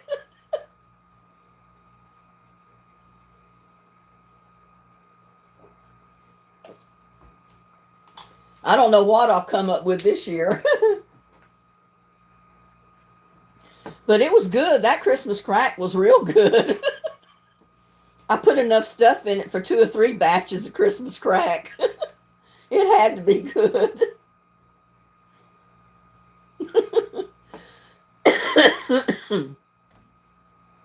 Okay, Pat, well, you have a good night as well. Have a good day tomorrow. And be sure to join us in our next live chat. You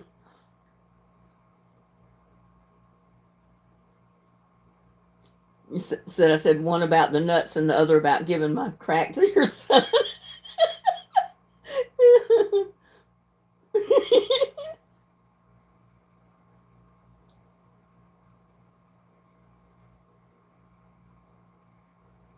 I said it doesn't hurt to laugh, you know. So I said, why not make the video a little funny? So that's what I tried to do.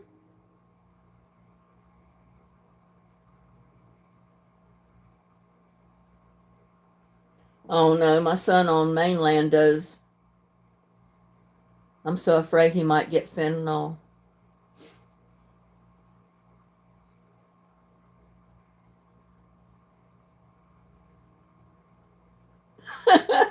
Yeah, buzzing around like a bumblebee after eating that Christmas crack with all that sugar and that chocolate. The caramel and the chocolate, all the sugar that went into the crackers. It was sure good, though.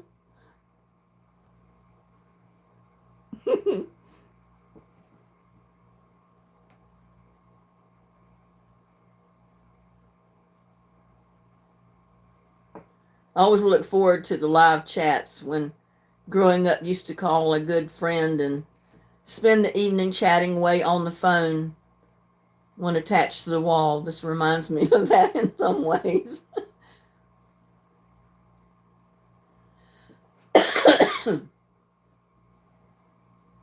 I know it's sad about April's son. I mean, he was in rehab, and I was hoping, and I know April hoped too, that would, straighten him up and he wouldn't do drugs when he got out, but it doesn't look like it. He's going to have to make up his own mind that he wants to get off that stuff.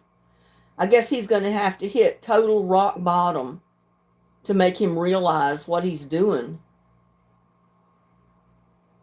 Because he's definitely not helping himself by getting into drugs.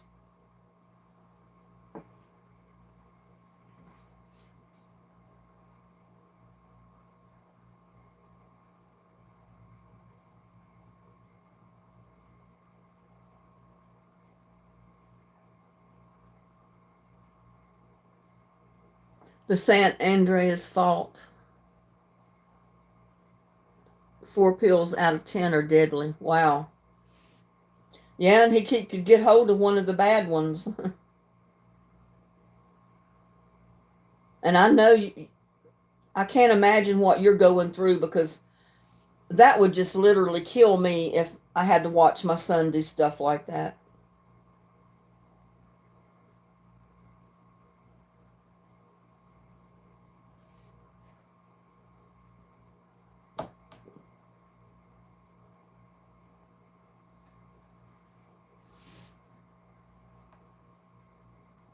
Yeah, because your hands are tied, April. You know, he's an adult. You can't force him to do anything. And it wouldn't do any good if you tried to force him, because he would just probably push away that much more.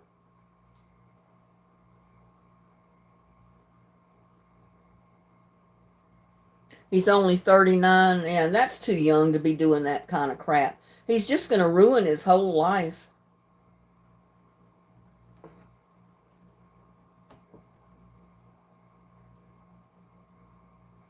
Yep, it's his decision. He'll wake up one of these days, hopefully, and he'll realize he's got to change. But only him can do that. He's got to decide for himself that he wants to get off that stuff. And before he does that, nothing's going to help him. He'll go in and out of rehab, get clean, and then come out and get right back on it. He's got to decide for himself that he does not want to do that kind of stuff. Exactly, Sheila. He's got to want it for himself. And it's sad and it's hard to just stand by and watch, But your hands are tied. It's just like an alcoholic. They've got to pretty much reach rock bottom before they realize they got to change their life. They got to get off the alcohol. Same way with drugs. And until they decide for themselves they want it gone, there's not a thing anybody can do to help them.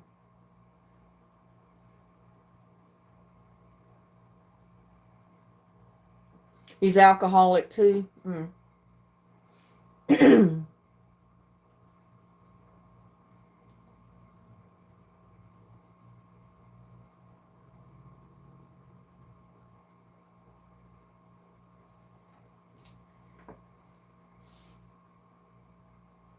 Yeah, I know, April. I feel for you. And I wish we could change him, but like I said, we can't do it. You can't do it. Nobody can. He's just got to decide one day that, hey, I got to change this. And when he does, it'll be all different. When his dad died, it got worse, yeah. Well, some people handle grief differently. And I guess maybe that was the only way he could cope with losing his dad, was going to drugs or alcohol. I was so uptight over my dad dying.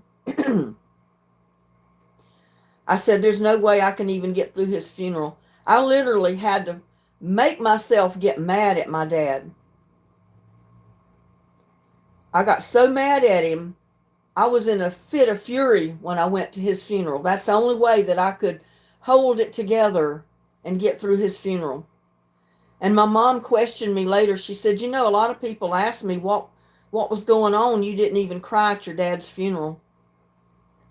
I said, Mom, because I couldn't. I had to get mad at Dad. I had to get really mad at him to be able to even get through his funeral. I got mad to the point where I couldn't cry.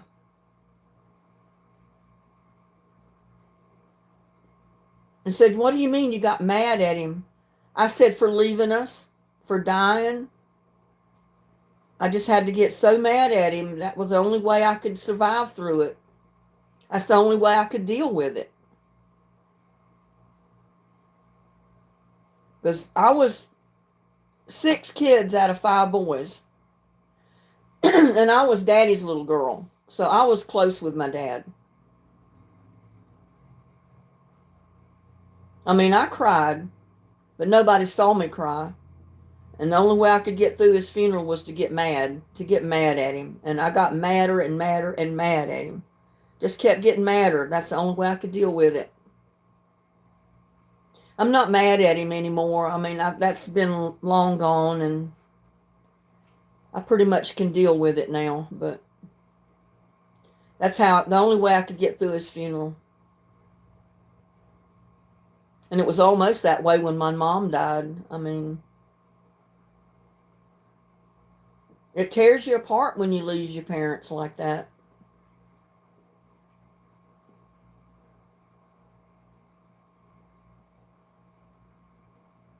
I saved my son's voice on the answering machine in case I never hear it again. Oh, April, I'm so sad.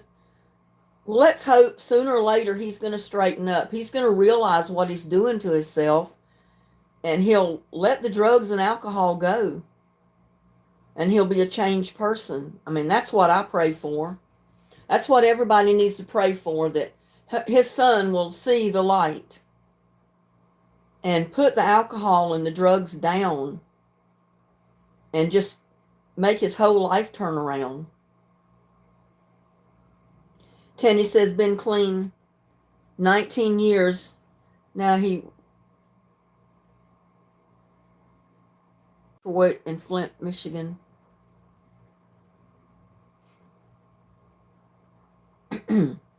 Oh, wow. Well, hopefully it'll stay away from you, Susan.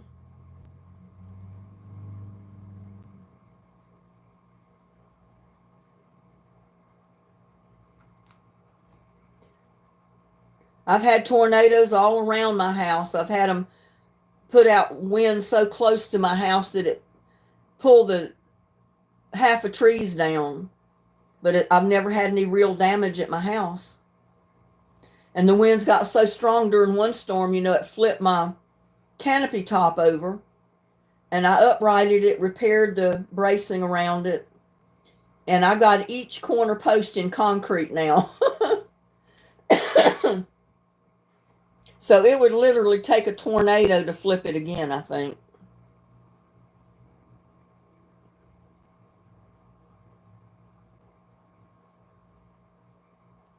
Oh, there's Kai. Welcome, Kai. I just mentioned you. I was wondering where you were tonight. I figured you were busy with your little boys. Have a good night, Kai. Have a blessed day tomorrow.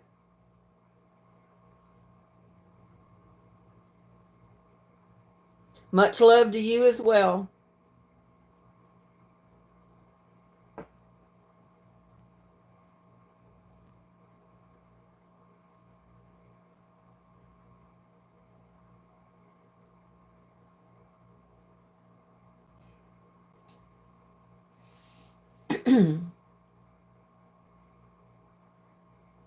Well, I went to the VA hospital with my mom and my brothers the last time I saw my dad alive. And he was in so much pain because he had cancer all through his body and his kidneys everywhere else.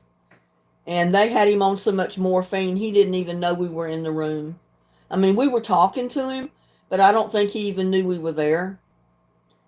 While I was there and tried to talk to him, told him I loved him, he was telling me there was a dog going up the wall.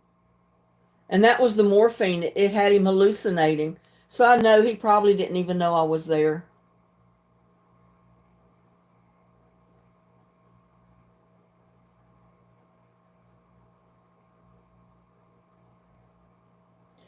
I knew it. My ears were ringing.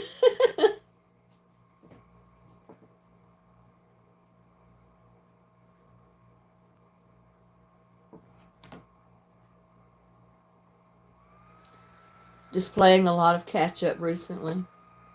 Well, I'm glad to hear you're well, Kai.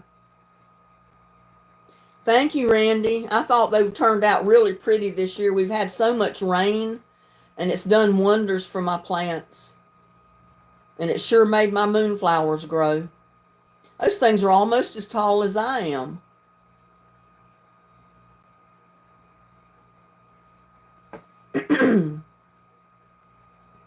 I know, and I'm due for another garden update.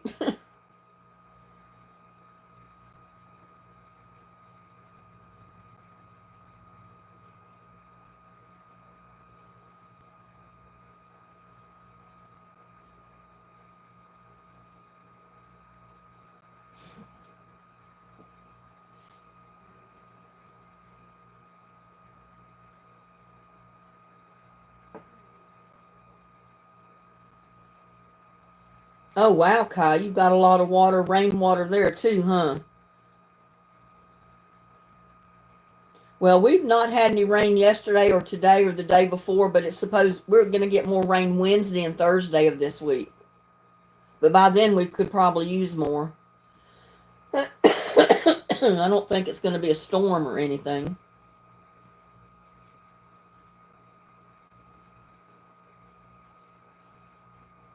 But down Houston way, they had a lot of flooding. Their electricity was out. Some of them are going to be without electricity for weeks to come. They've had several people killed during that last storm we had.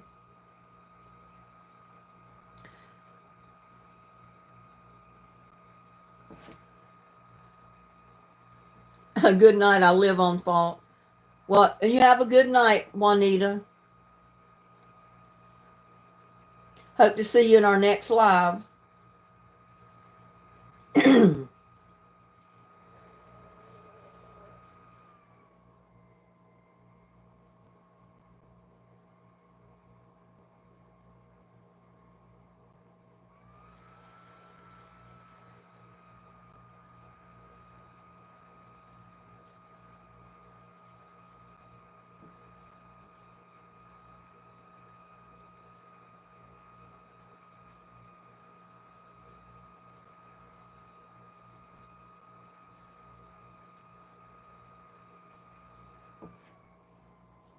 Oh, I'm doing good. I got 28 thumbs up.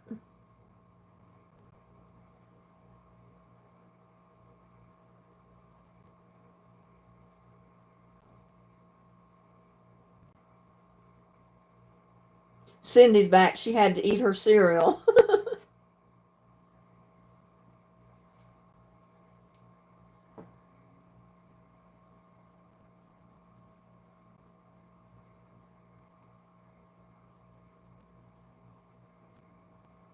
True, but can happen.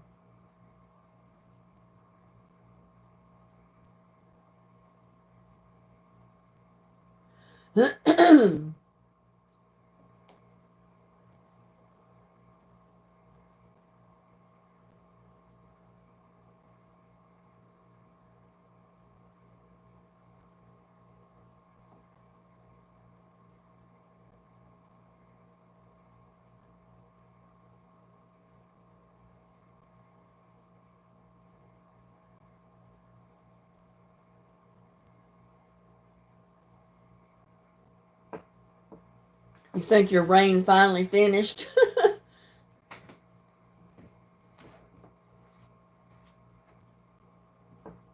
I said if it would space itself out and rain about once a week here, we'd be fantastic. But we get it all at one time, and then it goes into the drought season where we get absolutely no rain. And then it gets hot and it's dry until the fall of the year when we get fall showers coming back in.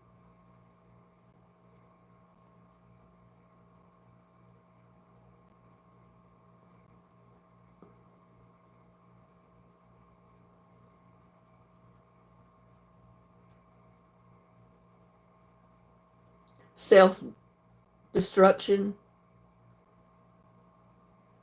Oh, wow.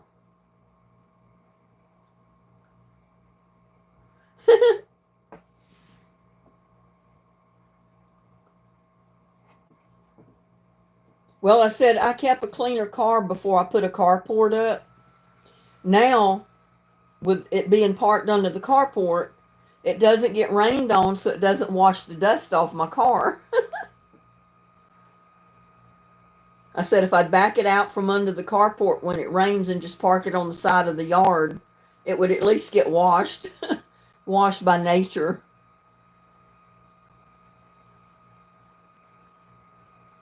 Yeah, if it rains real hard, just get out and drive it around the block. Let nature wash your car. I've done that a few times when my car was just dusty. Other times I drive it through the car wash. Yeah, I try to keep my car clean too, but it does get dusty here. There's no way to prevent it.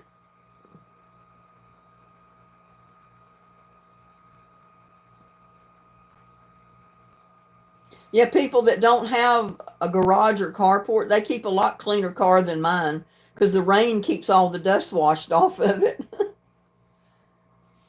And all the dust settles on mine under the carport. But I said I'd rather get it dusty than have hail damage on it again. That's why I put my carport up. I bought that Red Cavalier when it was new.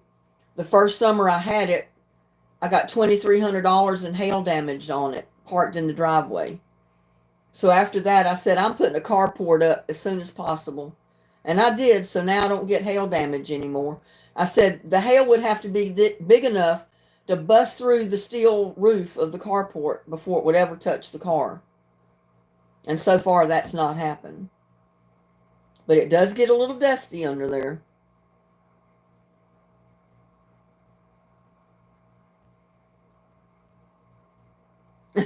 My truck is so high, I go to the car wash. I have to have four-wheeler where I live. Oh, wow.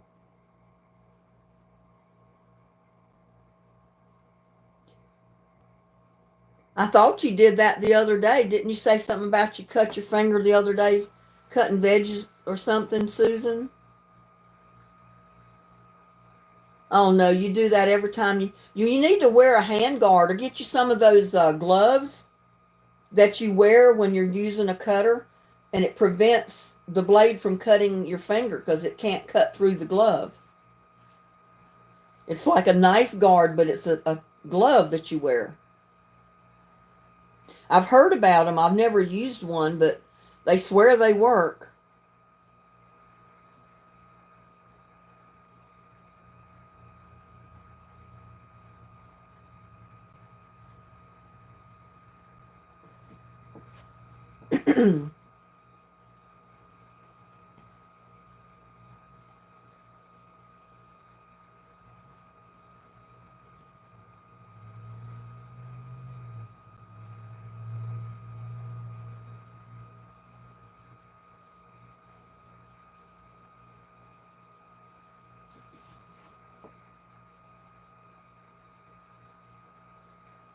Always seems to happen when you're almost done. That's because you quit being as safe as you were when you first started. You get a little bit too confident, I guess, and you get just a little bit careless at the end of your cutting. So that's how come you cut your finger. That's the reason you need to get you one of the gloves. It's a protective glove that you wear when you're cutting food, and it prevents the blade from going through the glove so it can't cut your finger. I was cutting cherry tomatoes. Can't do that any other way.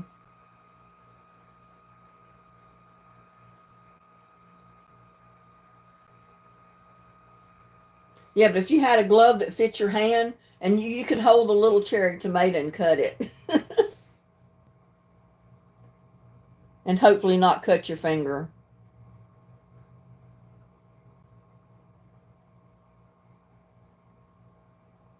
I don't use a cutter on my little cherry tomatoes. If I want to cut them in half or something, I just put them down on the cutting board and take the knife and slice them in half. I hold them with these fingers and then slice them.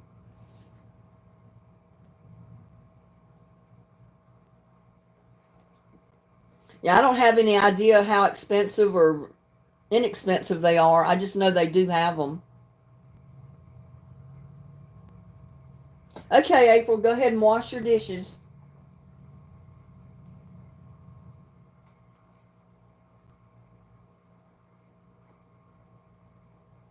I was going to see if I could find them somewhere.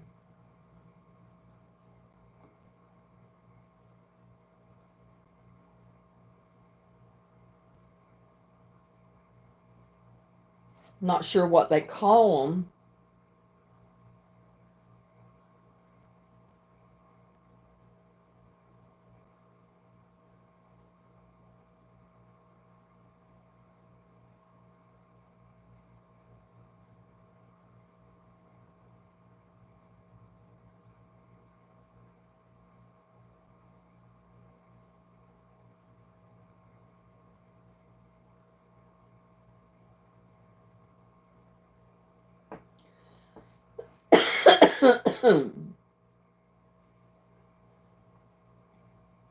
Oh, they got them at Amazon, Susan.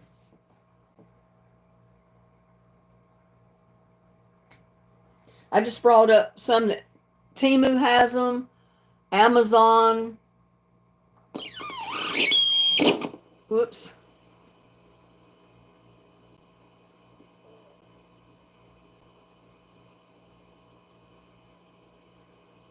And I think they come in different sizes. You can get 4 cutting gloves for like $10 at Amazon. And they come in small, medium, and large. You can get them in the original or touchscreen, which is a couple of dollars more. But that's better than, you keep cutting your fingers. But there it is right there. You get 4 of them at Amazon for $10. I don't know how good that's coming through. Not very good.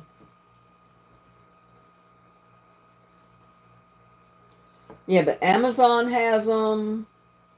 Walmart even has them.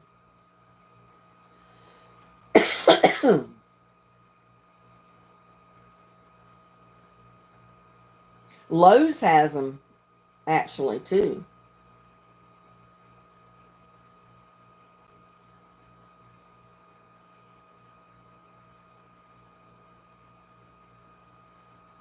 I'll have to check Walmart next time I go in there and just look at them and see what kind they have in there. Tractor Supply has them. Harbor Freight. Temu has them. I don't know how good they are, but they do have them. But probably Amazon or Walmart would be the best bread. They have all different prices on them. I just put in gloves to cut up vegetables with, and those gloves came up.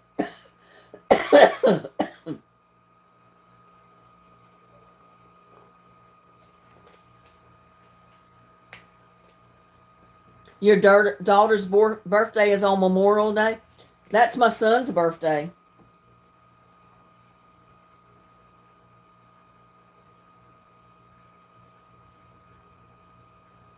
Well, no, my oldest brother's birthday is actually on Memorial Day. My son's is Wednesday of that week, next week, because his is the 29th.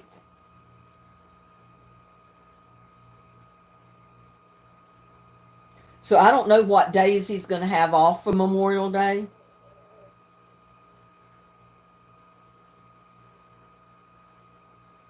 He'll probably just have the weekend and then Monday maybe off. I don't know.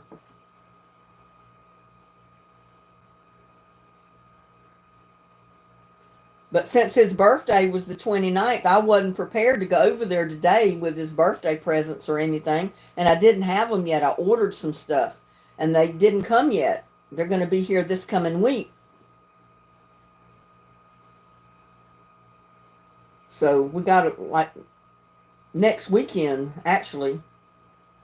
So I'll have to get his presents to him either next weekend or the weekend after Memorial Day. Which either one, since his birthday's on the 29th, that's a Wednesday. We'll be okay.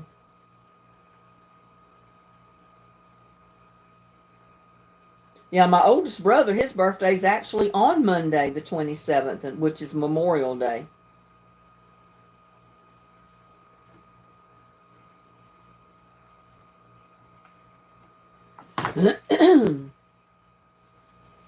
I don't know if any of you saw the post that I put on Facebook. Danielle was her name. I think she was 40 years old. She was living with her boyfriend in Godly, and from what my friend said, he was just an abusive drunk. Well, he shot her twice in the head, killed her. He was so drunk, I don't think he even knew what he'd done, because she was able to call 911 after she was shot, and she asked for help. She said, my husband shot me, and there's blood everywhere. And that was all she ever said. And by the time the police and everybody got there, he was on the porch waving the gun around, the pistol. And they had to, of course, subdue him and get the gun away from him before they could ever get to her. And she had already passed away by the time they got to her, which is sad, because she left 4 little kids, 3 little children. And from what I understand, the family had kept telling her to leave him. She didn't want to need to be with him. He was too abusive. He drank too much. And she left him, I guess, several times, but she'd always go back to him, I guess, hoping he'd change.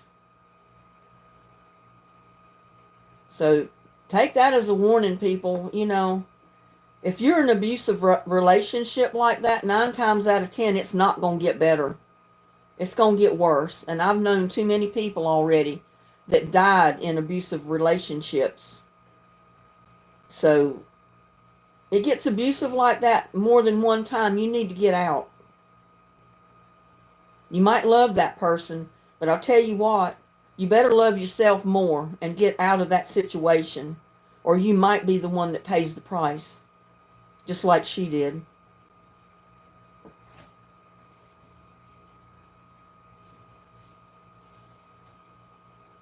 Yeah, and from the picture, I don't remember the ages, but they look like they're from like age of 8 or 9 and under. And thank God they were not there when it happened, because I can't imagine the trauma that would have put those kids through to actually see their mom get shot. That would have been 10 times worse. I mean, it's hard to be able to tell children that their mom is gone, you know, but they would have never got the picture of that out of their head, you know, if they'd have saw it. Yeah, you can't deal with an abusive person. I know I was in an abusive relationship. You don't need to stay in it. You might love that person, but you better think of yourself and get out. And if there's kids involved, think of your kids and get out of that relationship. There was a young girl that grew up here in this neighborhood. She got married and moved away to another state. She was in an abusive relationship probably ever since she'd been married to this man. Had 2 children, the oldest one 12. She never told her parents about him being abusive to her. I mean, he was abusive to the point he put her in the hospital several times, beating her up. And she'd still stay with him, thinking he's going to get better, I assume. Or he did threaten her. He told her if she ever tried to leave him, that he'd kill her. But unfortunately, he ended up killing her. She died. He beat her in the head so bad, it put her in the hospital. She didn't go back to him at that point. She decided she was going to fly to Hawaii, to where some of her friends lived. She was going to start a new life. She flew, but she should not have flown after getting those injuries.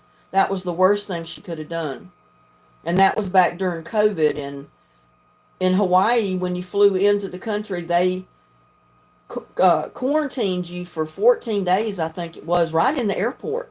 They had cubicle-type bedrooms set up where you had to stay for 14 days before you could enter into the city of Hawaii. or in any part of the city. And I think she only lasted 2 or 3 days, and they found her dead in her bed or bunk in the airport. Evidently, she was hemorrhaging from her wounds in her head, and it killed her. And it was probably a contributing factor that she flew in the airplane, and the pressure from the cabin and all that on the injuries after she got there that caused her to bleed out. They said her eyes were all bloodshot and everything when they found her. And it's so sad because she was my daughter's age. They were all friends growing up here where we live. And I hated so to found out about it. She was the only child in her family. And it's just so sad. And see, that's what happens when you wait too long. I mean, 1 or 2 times and they're abusive like that, you go back and they don't change. You need to get out. Just get out of that relationship. Get away from that person.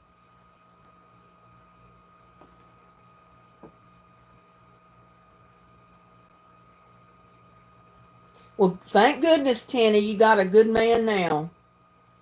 Because nobody deserves to be in an abusive relationship. Nobody.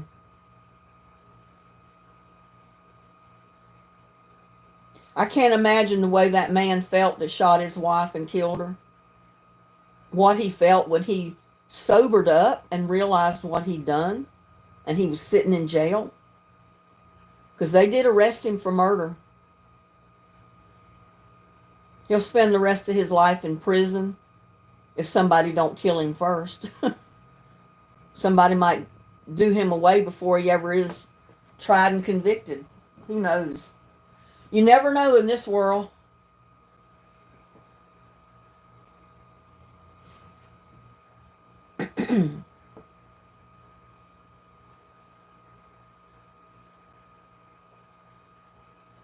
Cindy says she has a great man. Well, good. Because, you know, there's good men out there, and if you have one, hold on. Don't let him go. Because there's so many that are not very good.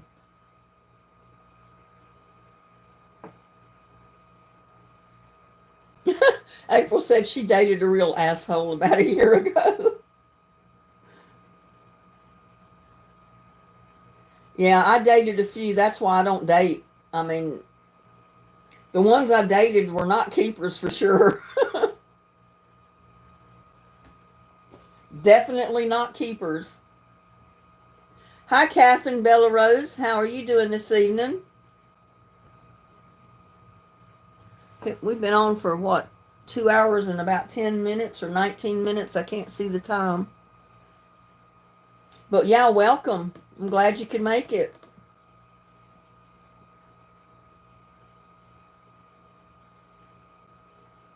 He's a musician.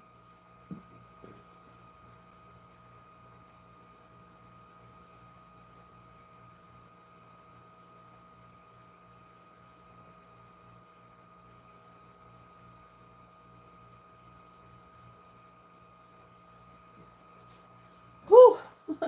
It's hot in here, but I'm not turning that AC down anymore. I'll get too cold.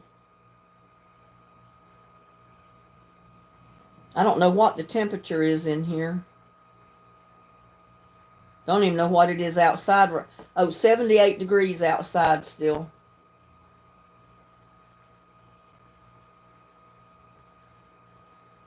And that's about what I've got the thermostat set on, so my AC is not going to kick on.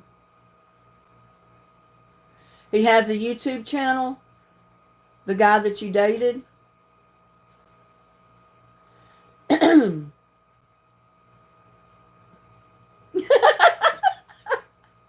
Cindy.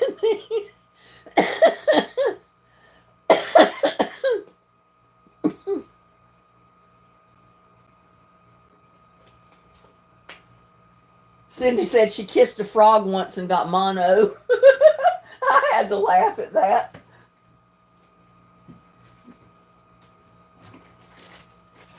Get me a cough drop.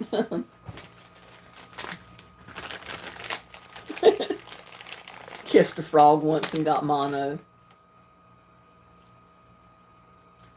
Down to 70 here, going to be up to 88 tomorrow. April says, I'm too embarrassed to say what he did. Sorry. That's okay.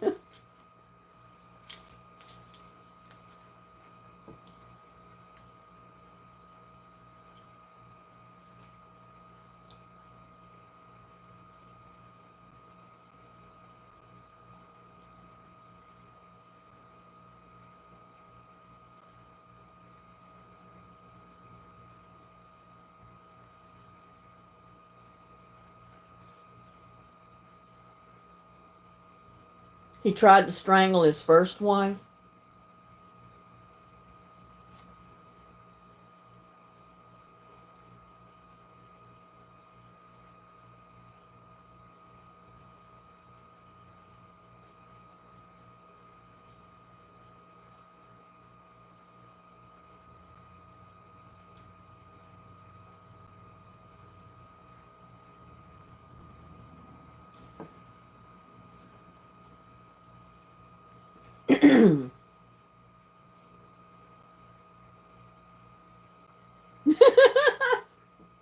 Not only no, but hell no.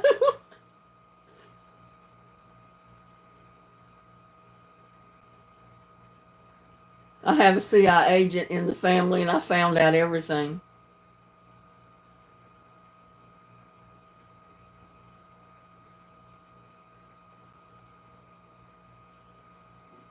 Yeah, we've all had some bad experiences with the opposite sex, I'm sure. I've had my share of it.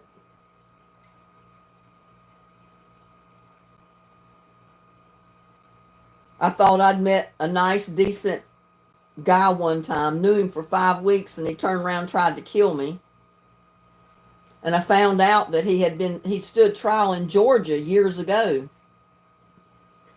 for a woman being killed, but they couldn't prove she did it. They all said they knew he did it, but they couldn't prove it, so he walked.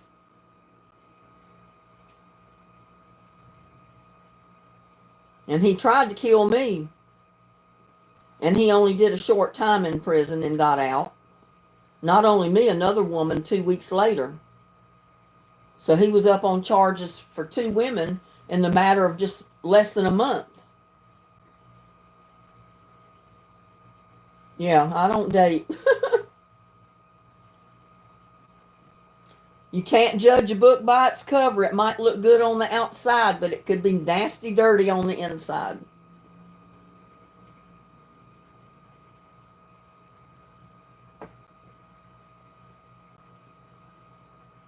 I mean, that man acted like he was a hitman or something, like he was paid to go out and do that. Like he made a career out of being a hitman. Because he was on arson charges for trying to burn down a house with a family in it because he owed some friend of his money. He did go to prison for that for a while. Thank God none of the people got hurt. I mean, it's like he couldn't make enough money on jobs, so he was for hire, I guess, so to speak. But I don't know who would have hired him to do away with me. Hard to say.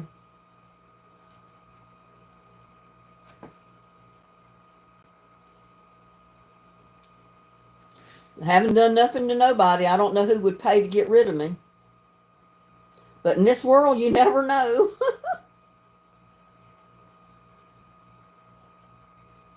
Even my son said that man, he acted like he was so nice.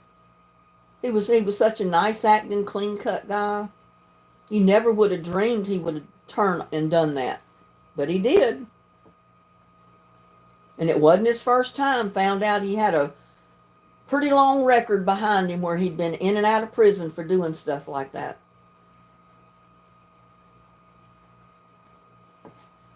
So beware. Check them out good before you ever date them.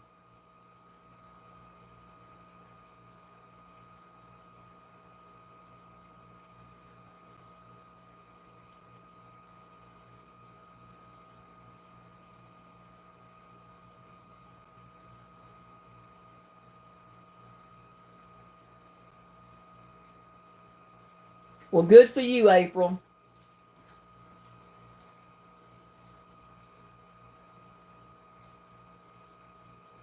I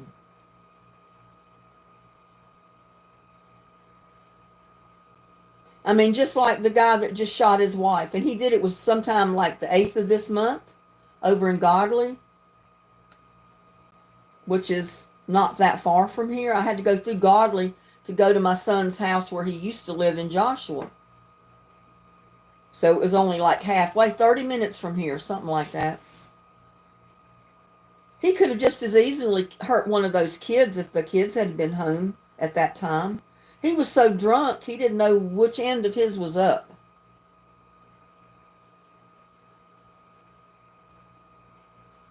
I mean, he was so intoxicated, they said it didn't even do any good to try to read him his rights because he didn't know what anybody was saying to him.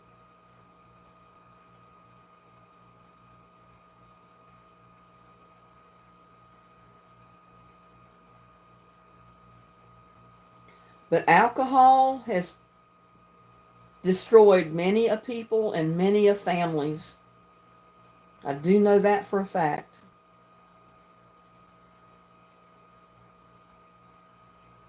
I know it. It's not only alcohol out there nowadays, it's all the drugs.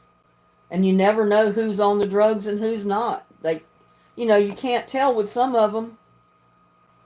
They could seem like the nicest person in the world and be a drug addict. I don't need that kind of problem.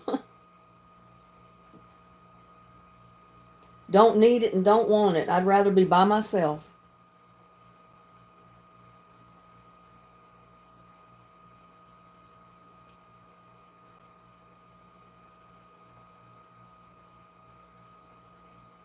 Alcoholics, yep.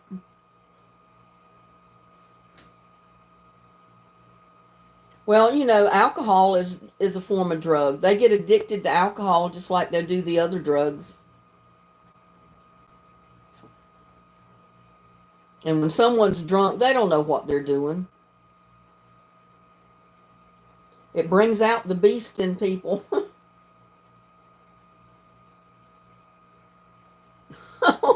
I'm not going to repeat that on the air, April. I better not. I don't want to get in YouTube trouble.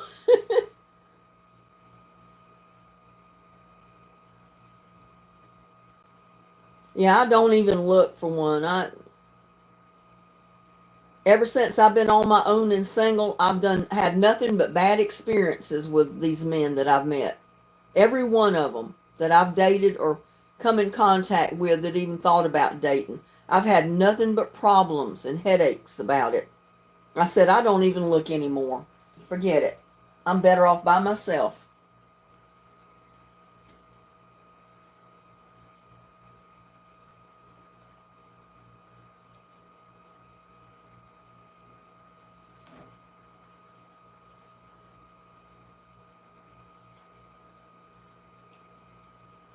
I mean, I have enough problems already of my own. I don't need that kind of thing added to it. Make it twice as bad.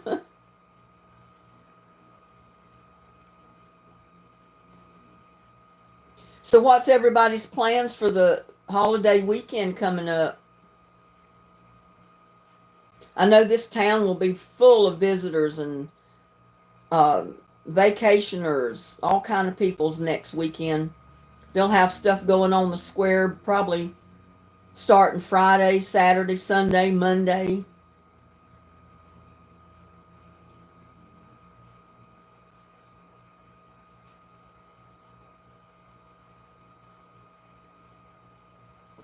Yeah, there's probably still nice guys out there, but usually the nice guys are already taken.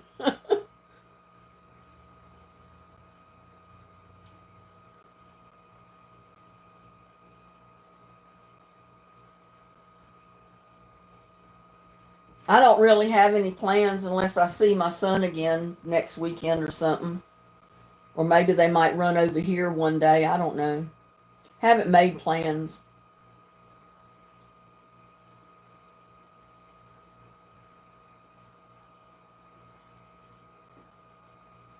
I know it is sad, April. I have no hope for people. No hope for the opposite sex.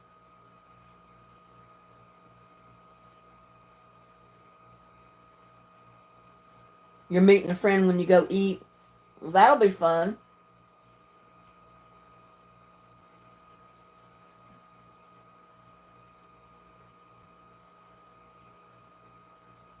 It just depends on how the weather is and how the notion strikes me. I don't know if I'll video any of the stuff going on the square, because if I do, there'll probably be music playing and stuff, and I won't be able to have the soundtrack with it.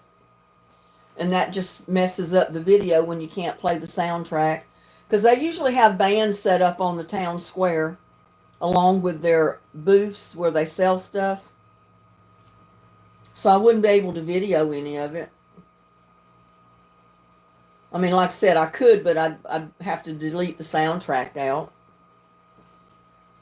So I don't know. I haven't decided.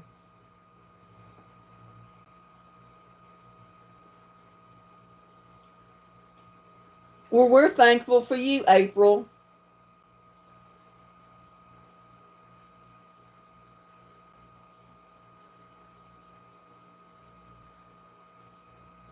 Yeah, they usually have a lot of stuff planned on the town square and around town at the city beach and all this area for the holiday.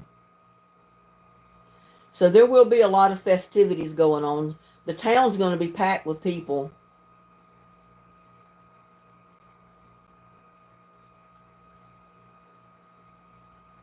Grateful for you too, Catherine. I'm grateful for all my ladies and gentlemen that come in to chat and have joined and have subscribed to my channel. I'm grateful for each and every one of you.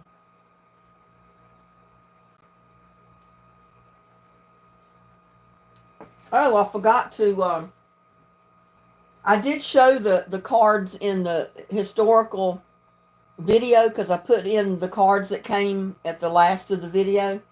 But they're the ones up on the freezer door.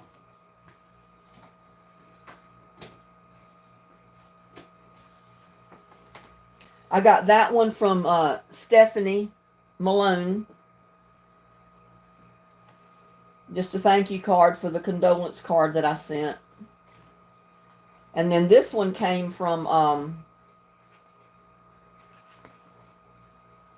Gail, because I had sent her some seeds and she sent me a thank you card for the seeds. Can you imagine that? I certainly didn't expect a thank you card for sending her seeds, but I thought that was real sweet that she did send it. So I stuck them up there.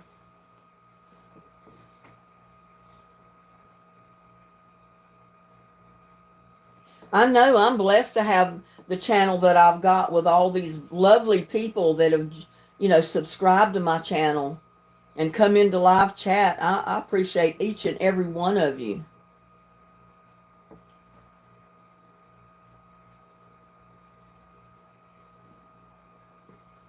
Well, I'm glad you found my channel, Sheila.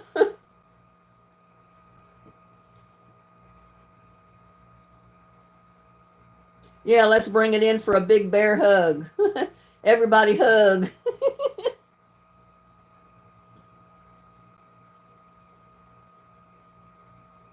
You got one too, Susan? Yeah, Stephanie probably sent out thank you cards to everybody.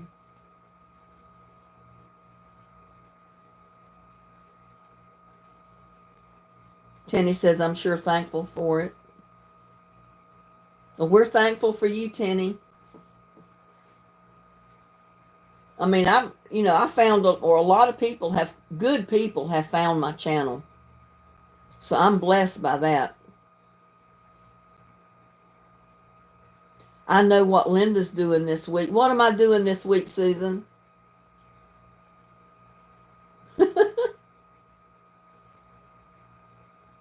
Oh, she's going to Chili's. Yeah, one day probably. I've got, the trees that I showed you that are down on the lot next to mine over here, and the trees have fallen over on my lot. Well, I finally got hold of the gentleman that owns the lot. He lives over in Cleburne. He called me and he said he was coming over here Tuesday morning about 11 o'clock to take a look at the trees and see what could be done. He's 87 years old and said he bought that lot back when the subdivision first started. And he said he checked over here and he just wanted an inexpensive lot. Didn't have to be a big one, so he bought that one. And all he wanted it for was to be able to come over here and go fishing. And when he come to go fishing, he could let his kids go swimming in the pool. Which the pool we don't have anymore because they filled it up with dirt a couple of years ago. But he said, I've owned that lot for probably 50 years or more. He bought it when it first started and never intended to build a house on it or anything.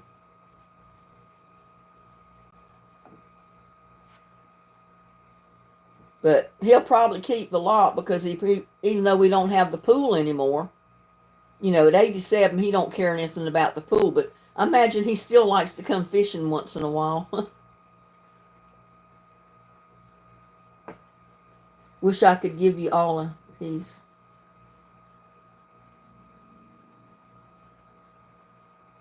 Candy Bowers, hello. You're making banana bread tomorrow. That sounds good. I love banana bread. And I haven't made any in a while. I think the last time I made it, I did a video.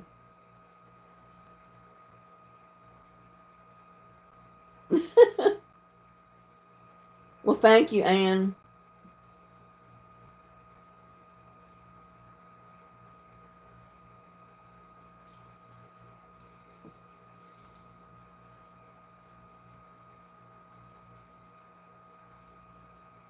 I haven't decided what I'm going to do for cooking videos this week.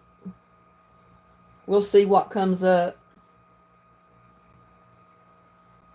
You made a lemon pound cake and served it with fruit. That sounds good, Catherine. Well, thank you, Candy. It's about as down to earth as you can get.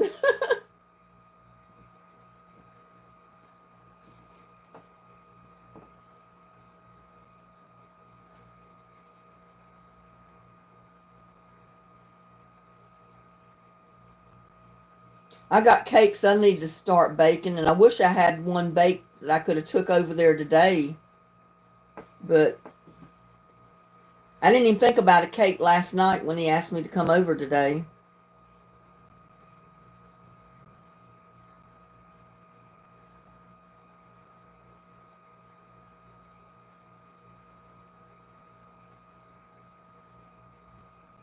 Lemon bars are good. They are so good.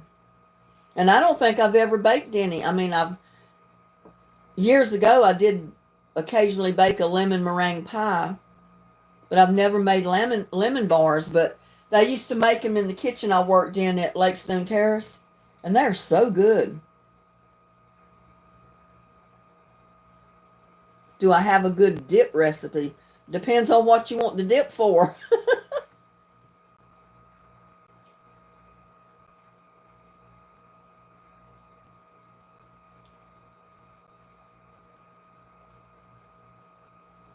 Oh my God, peach cobbler is the best with powdered sugar on top. And I haven't had peach cobbler in ages.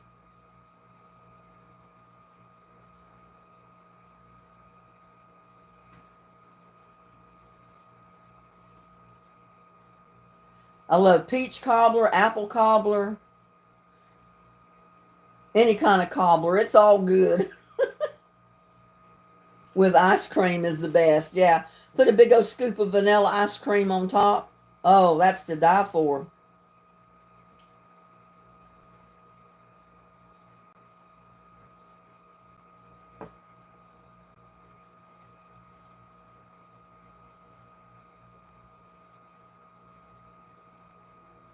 Cherry. Yeah, cherry's good too. Hey, I like all of them.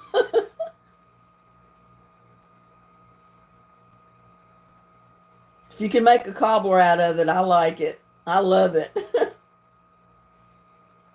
Blueberry.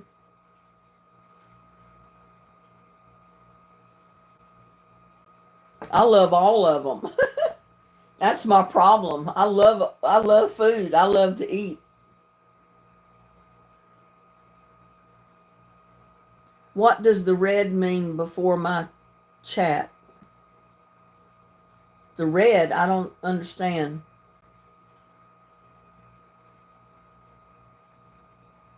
Never met a cobbler I didn't like. Does anybody know what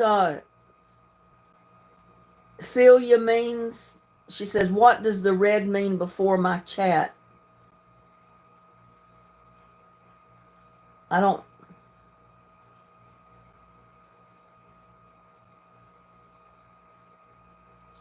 Ooh, I went grocery shopping today for 2 weeks and it was $348. I would not doubt that a bit.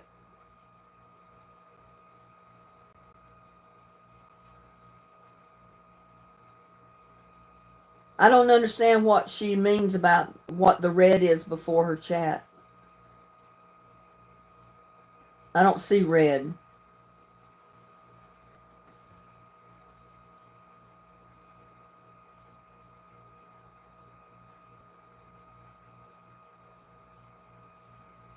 Oh, her circle is, well, it's actually pink, what I see, with a letter C in it for her,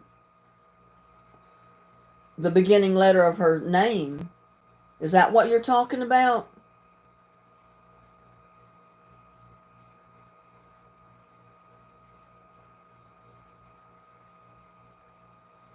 Yeah, everybody's is different. You probably chose that theme and you didn't even realize it.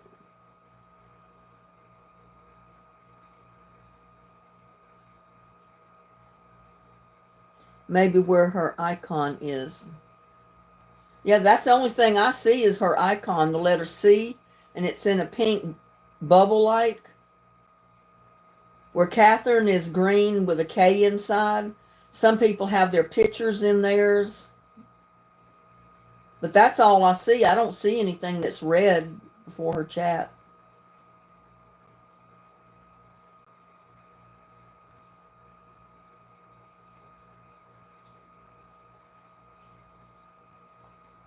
We get one bag of groceries for $100. Wow, that's unreal. And I can remember back when I was first married to my first husband, we lived on such a tight budget. We were lucky if we had $25 to buy food for the whole week. I was supposed to take care of breakfast, lunch, and dinner for a whole week, y'all. And we managed. We didn't have fancy food or a lot of it, but we managed. It was eating dried beans, chicken.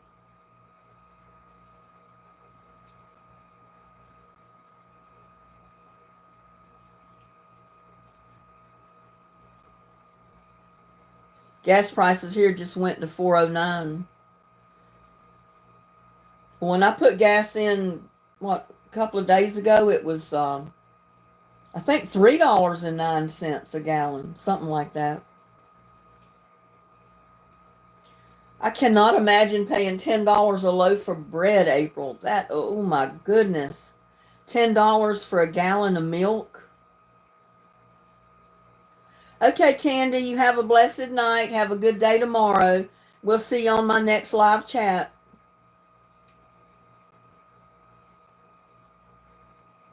I know you used to get a lot for $20.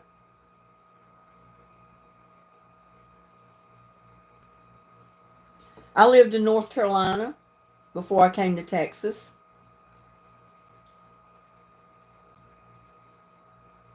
That was in the Stone Age, Linda. Well, I remember I'd buy a dozen eggs. I'd buy a small box of grits. I'd buy a package or two of dried lima beans. If I was lucky, I was able to buy a whole chicken. I'd buy a bag of rice, canned tomatoes, stuff like that. And that pretty much took up my $25. But it got us through a week of food.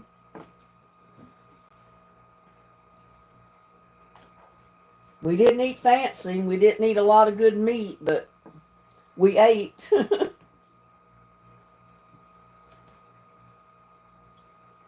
I only weighed 100 pounds back then, so that might tell you a little bit. We didn't have fatty food, that's for sure. And then once in a while, we'd go to a place where they had some of the best hamburgers in the world. And we'd get us a hamburger and a Sundrop. It's similar to a Mountain Dew, but it's a Sundrop in North Carolina, and we loved them. I remembered one day we went there, we were so hungry. We got, my ex, he went in and he got a burger for me and him both, come back to the car. We sat there and ate it. It was so good. He said, "You want another one?" I said, "Yeah." He went back in and got 2 more, and we sat there and ate 2 more hamburgers. Oh my God, they were good. But back there, they put chili on your hamburgers. Out here, they don't. And I don't mean chili with beans in it. I mean plain beef chili that goes like on hot dogs. You could get chili on your burger with your ketchup and your mustard and all that good stuff. And it makes that burger so good to have that chili on it. You bite into it and the chili's just dripping out. I remember when I first moved out here, we went to a Dairy King or Dairy Queen in Glen Rose. We were down there looking around at the Dinosaur Valley and places down there, you know. And we stopped, and I went through the drive-thru and was going to get a hamburger. And they said, "Well, what do you want on it?" And I told them. They said, "Well, we don't have chili to put on hamburgers here." And I said, "Well, what do you have?" And he told me, and I said, "Well, put that on it then." I guess he thought I'd lost my mind wanting chili on a hamburger. But that's the way you got them in North Carolina.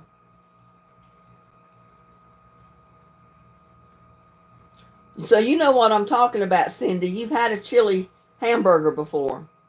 Chili burger. They are good, but you don't get them out here. They look at you like you lost your mind.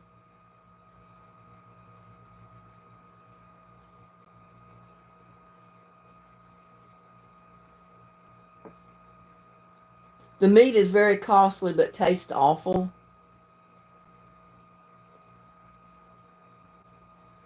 It's some of that laboratory raised meat. You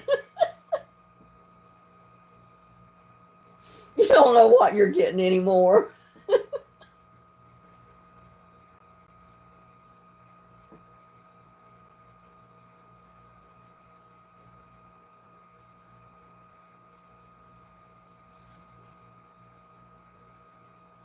I thought our bread price was high. Oh my goodness, $10, yeah.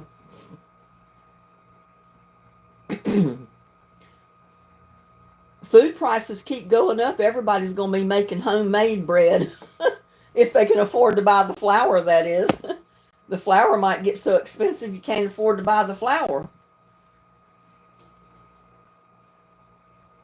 I still am chasing that fly. You think he'd land on something where I could get him. I thought I got him. He was laying down on the table behind the tripod, and when I bent over to look if he was dead, he flew off. So I'm still chasing him.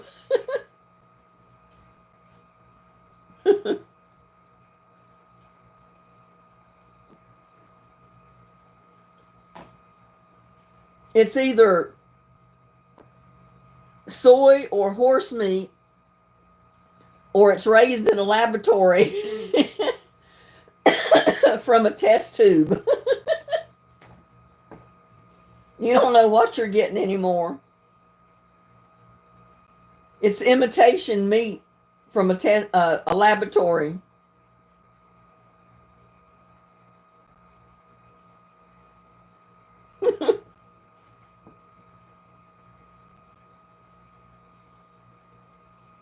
Like I said, in the years to come, we're not going to be eating food anymore. We're going to have little pills. Take one pill, and that's going to be the whole meal.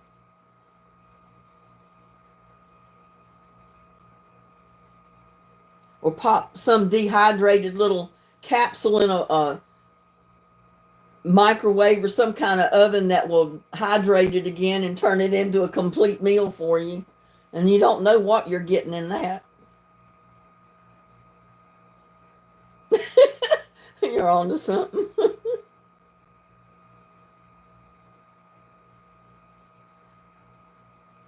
Have you seen some of the chicken breasts now? They're huge. I know. They're feeding them grope up. They're putting steroids in their food or something to make them giant. That way they can charge you more money for them. Bigger they are, the more they weigh, the more they can charge you per pound. I laugh about it, but I know it's not really funny. I love chili burgers too.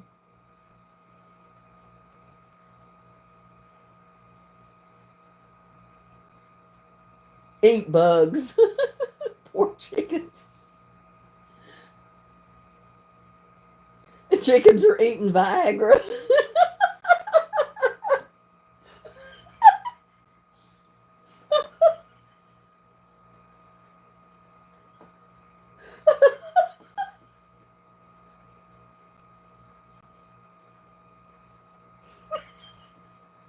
Oh, God.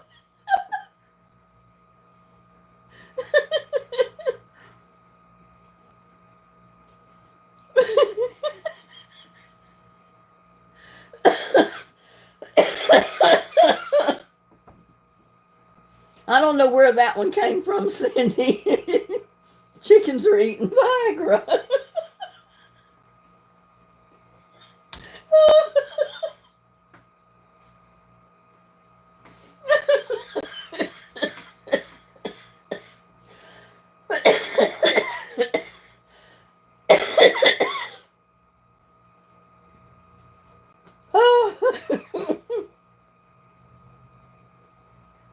My chest is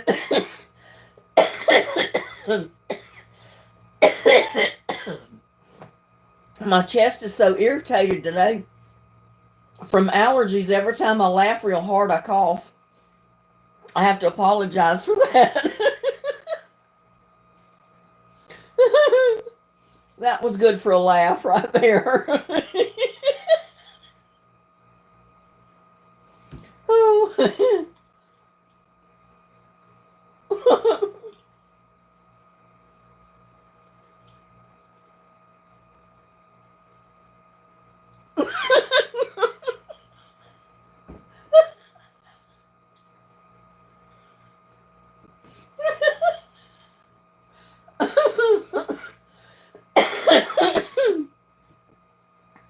Oh, I'm going to die if I keep reading these comments.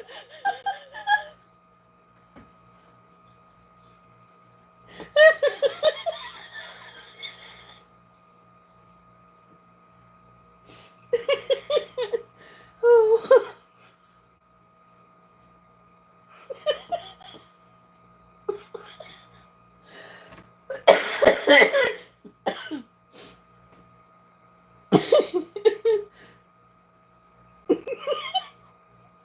Oh, I can't quit laughing because I keep reading these comments and they're hilarious.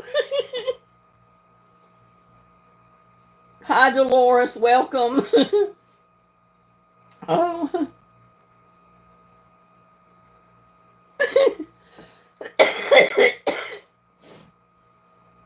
Oh, my God.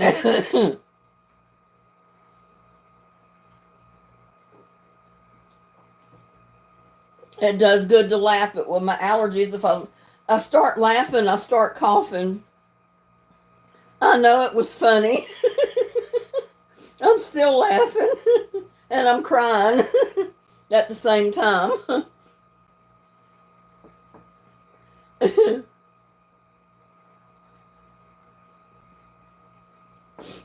Oh. I know heaven only knows what we're really eating.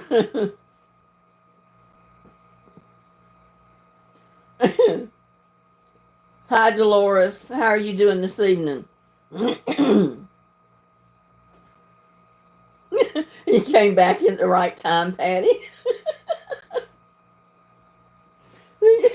Everybody's cracking me up with these statements, these posts they're putting in.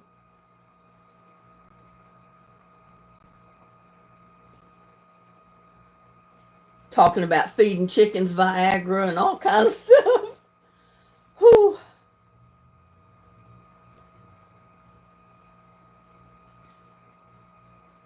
Big breast and big whatever.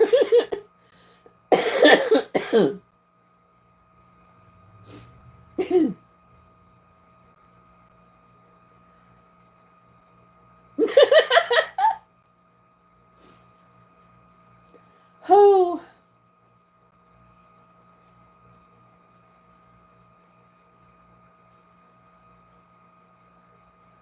apparently not enough Viagra. The chickens eat it all.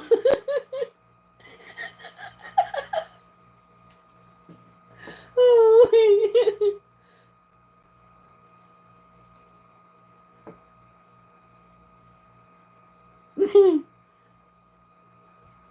Whew.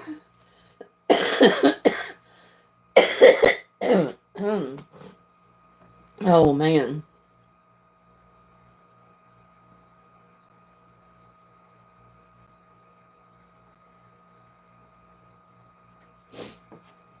I don't know if that was the best thing in the world they've ever invented, you know? I'm not sure that the world could not have lived without that.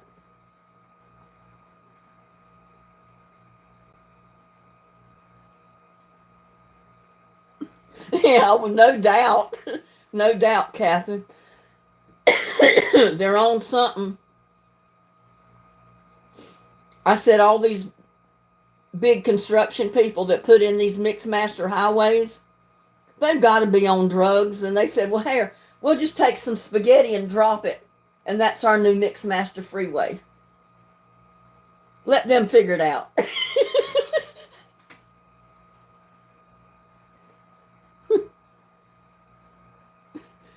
Sheila, don't eat those parts.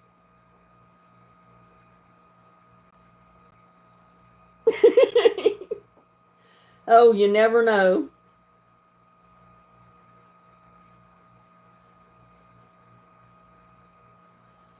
AJ, help with. I can't even buy a whole chicken barely with that.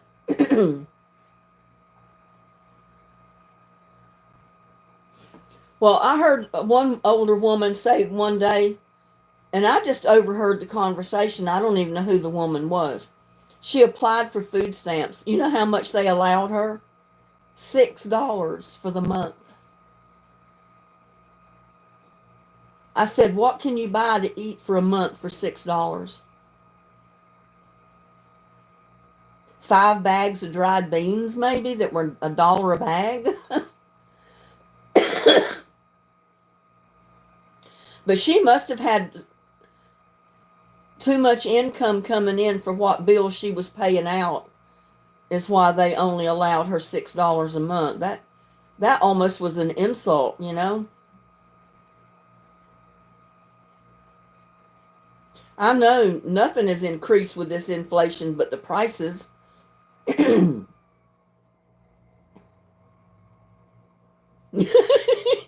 Cindy says, get some of that Viagra chicken, Dolores. Oh.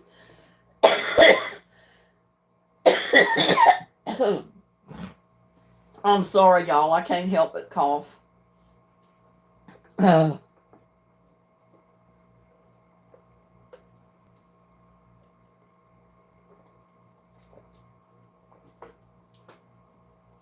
well, I have my Medicare, and then I pay, what is it, about $150 a month for the supplement plan that goes with it to take care of the 20% that Medicare doesn't pay. And that's all I have.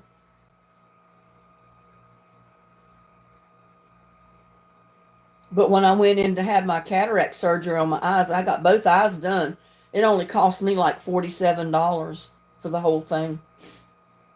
The Medicare and the supplement paid everything else.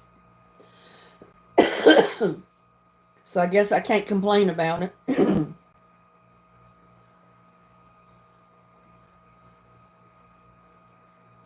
Yeah, it doesn't cover dental or anything like that, which they should. I mean, you can die from an infection in your mouth from your teeth. I don't know why they ever decided that they don't cover dental. I mean, I think they should at least cover necessity things for dental. I don't think it should cover beautification for somebody just because maybe they want better looking teeth. I mean, if they got healthy teeth and all, but yeah, Medicare does not pay for dental work.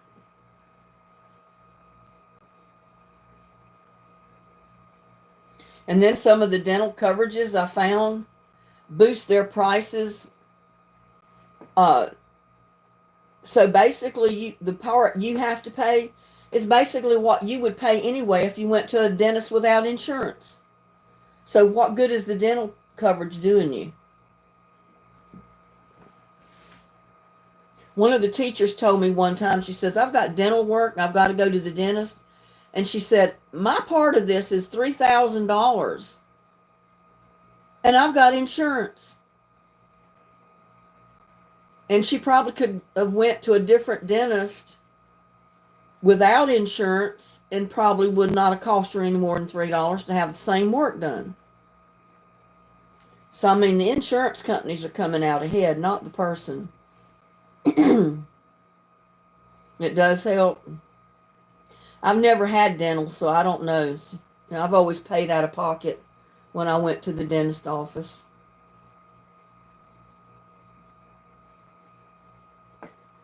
Get an Advantage plan, it will pay. It's the C and it will cover all that stuff, even dental. Well, I have Plan G, which they told me was the best plan to have. But if you get dental, you have to pay extra to add that to the policy.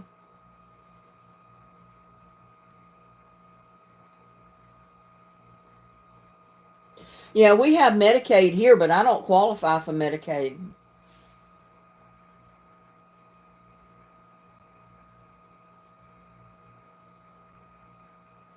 But you know, for a long time there, even Medicaid did not pay for dental work. It would pay for hearing aids. It would pay for eyes being checked and glasses, but it didn't pay for dental work. I'm glad to see they at least added that.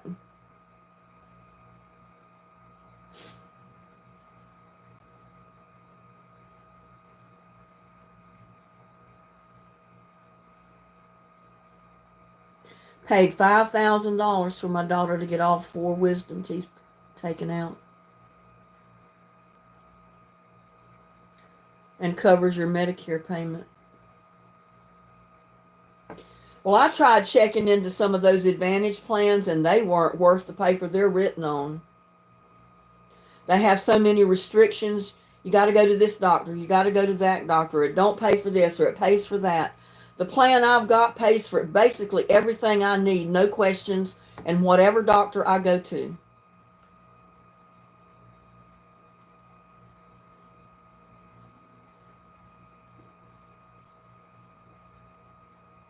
Yeah, and they cost a lot more than what I'm paying, so I'll stick with what I've got. I mean, what I've got, like I said, it pays almost 100% of everything. Most of the stuff that I have to have done, I don't pay anything. Except for my deductible, my Medicare. You know, you pay, what, $198 a year for your Medicare deductible part. I pay that. And everything else mostly is covered by Medicare or the deductible combined. I don't pay anything extra. And if I have to go in the hospital for anything, it's going to pay for it. Doesn't matter where I am, what hospital I go to.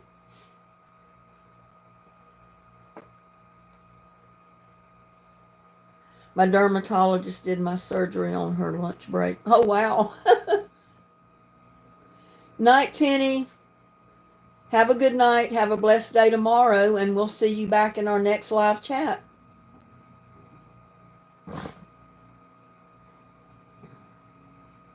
Put that $100 back in your pocket. Check out United Healthcare.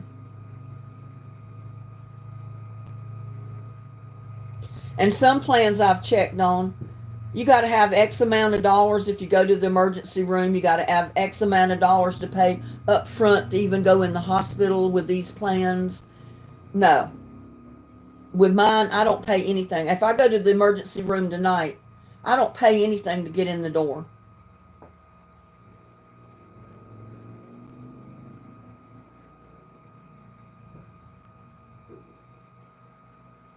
And like she said, one of the ladies said here in one of these posts that if you get a good plan through Advantage, it costs so darn much it's not worth having. You have United Healthcare.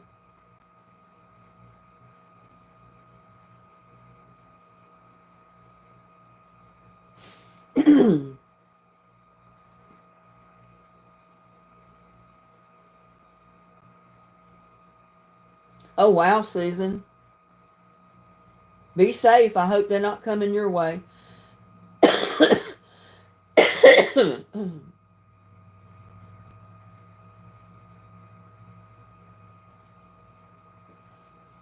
Yeah, I just don't have dental. Like I said, I could add dental to mine,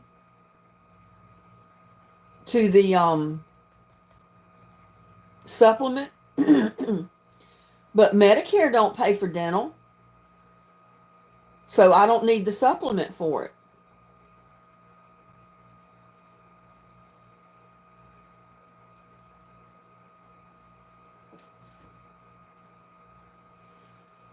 Well, I don't qualify for Medicaid anyway. I just have Medicare because I'm 76 years old.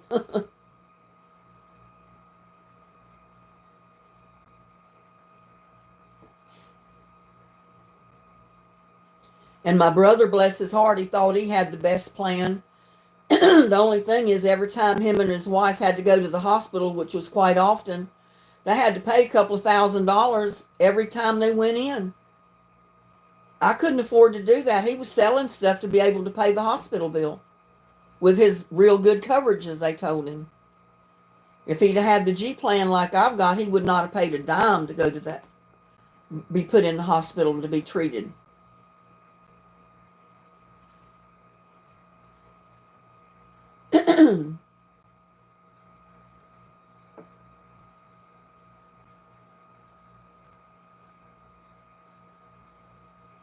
Yeah, I might check on it.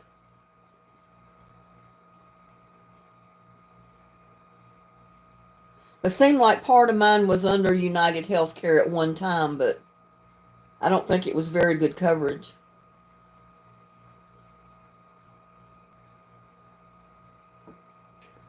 Just the whole storm is spinning around. Oh, wow. Oh, my goodness, ladies, we've been on here for 3 hours, y'all. Y'all getting tired?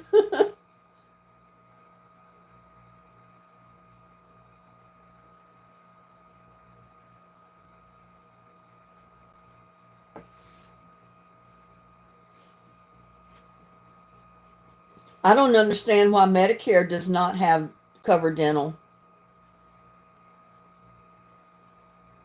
I mean, if you get an infection in your mouth, it could be life-threatening. And that's what basically they cover, is something, a necessity or life-threatening.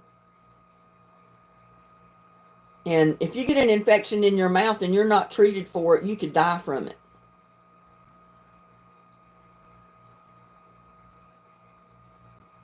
And you can't eat properly without teeth. I don't care what anybody says.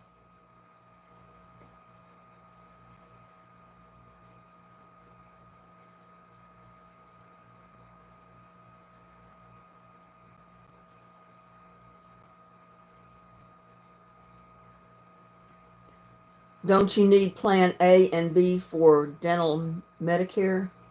I've got A and B. I have A and B, and then I have my supplement plan with Cigna.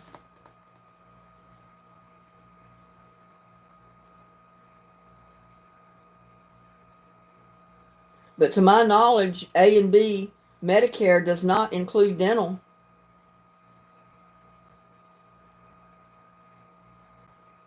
I mean, I can check on that, but I don't think it does.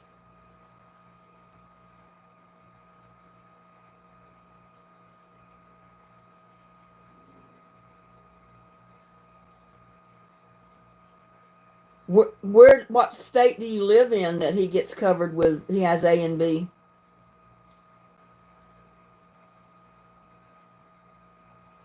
Yeah, see, United Healthcare will reimburse you. Medicare and Cigna doesn't reimburse you. They just pay the medical facility. The money doesn't go through me. I don't have to pay anything up front. That's what I like about mine. Because if I don't have the money up front to pay, I'm up shit's creek, so to speak. Excuse my language.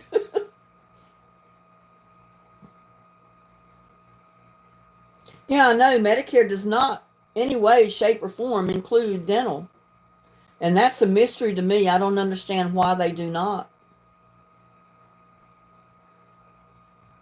Yeah, in Alaska, it may be different in Alaska. We don't have it here.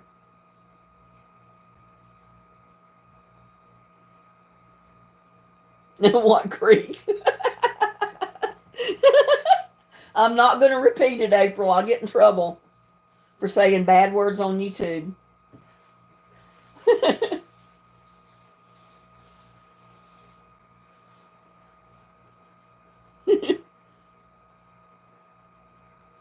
He has dental. Well, he may pay extra for it somehow. Maybe it's through his supplement plan that he has.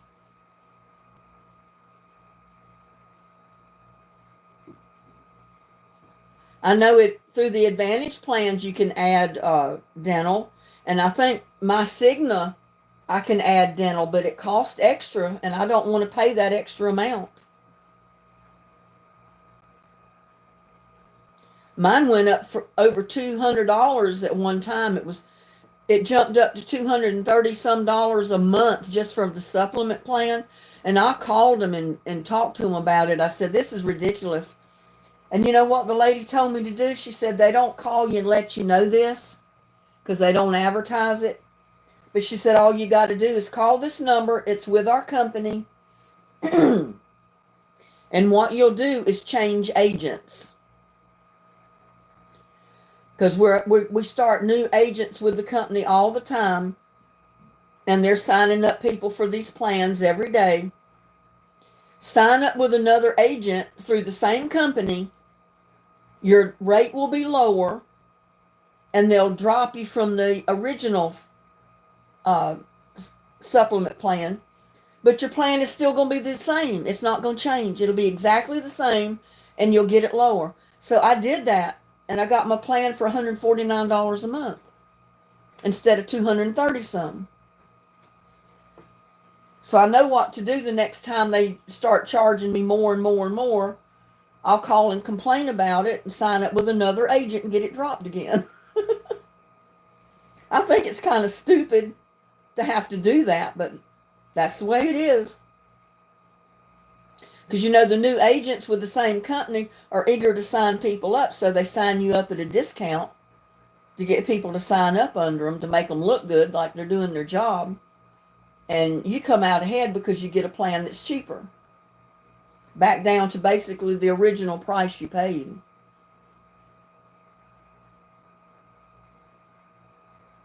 And I guess now I'm telling the whole world. I broadcast it for them. They didn't have to.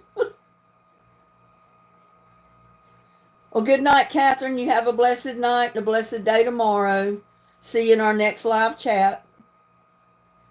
We got to get off of here. We've been on here for 3 hours.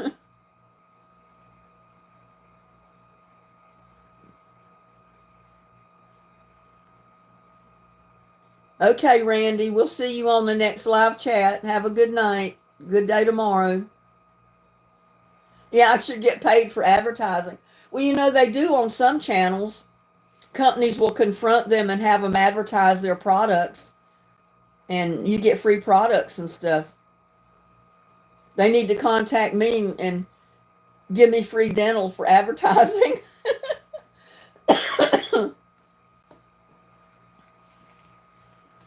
Give me free something for advertising. It seems like I'm doing it all the time and I don't even mean to do it. I got that laptop frame in there. Well, again, y'all, we've been on here for, it's past 3 hours now. 3 hours and what, 10 minutes? Something like that. So I'm going to call it a night. I'm getting tired. It's 11:04. It's almost midnight, y'all.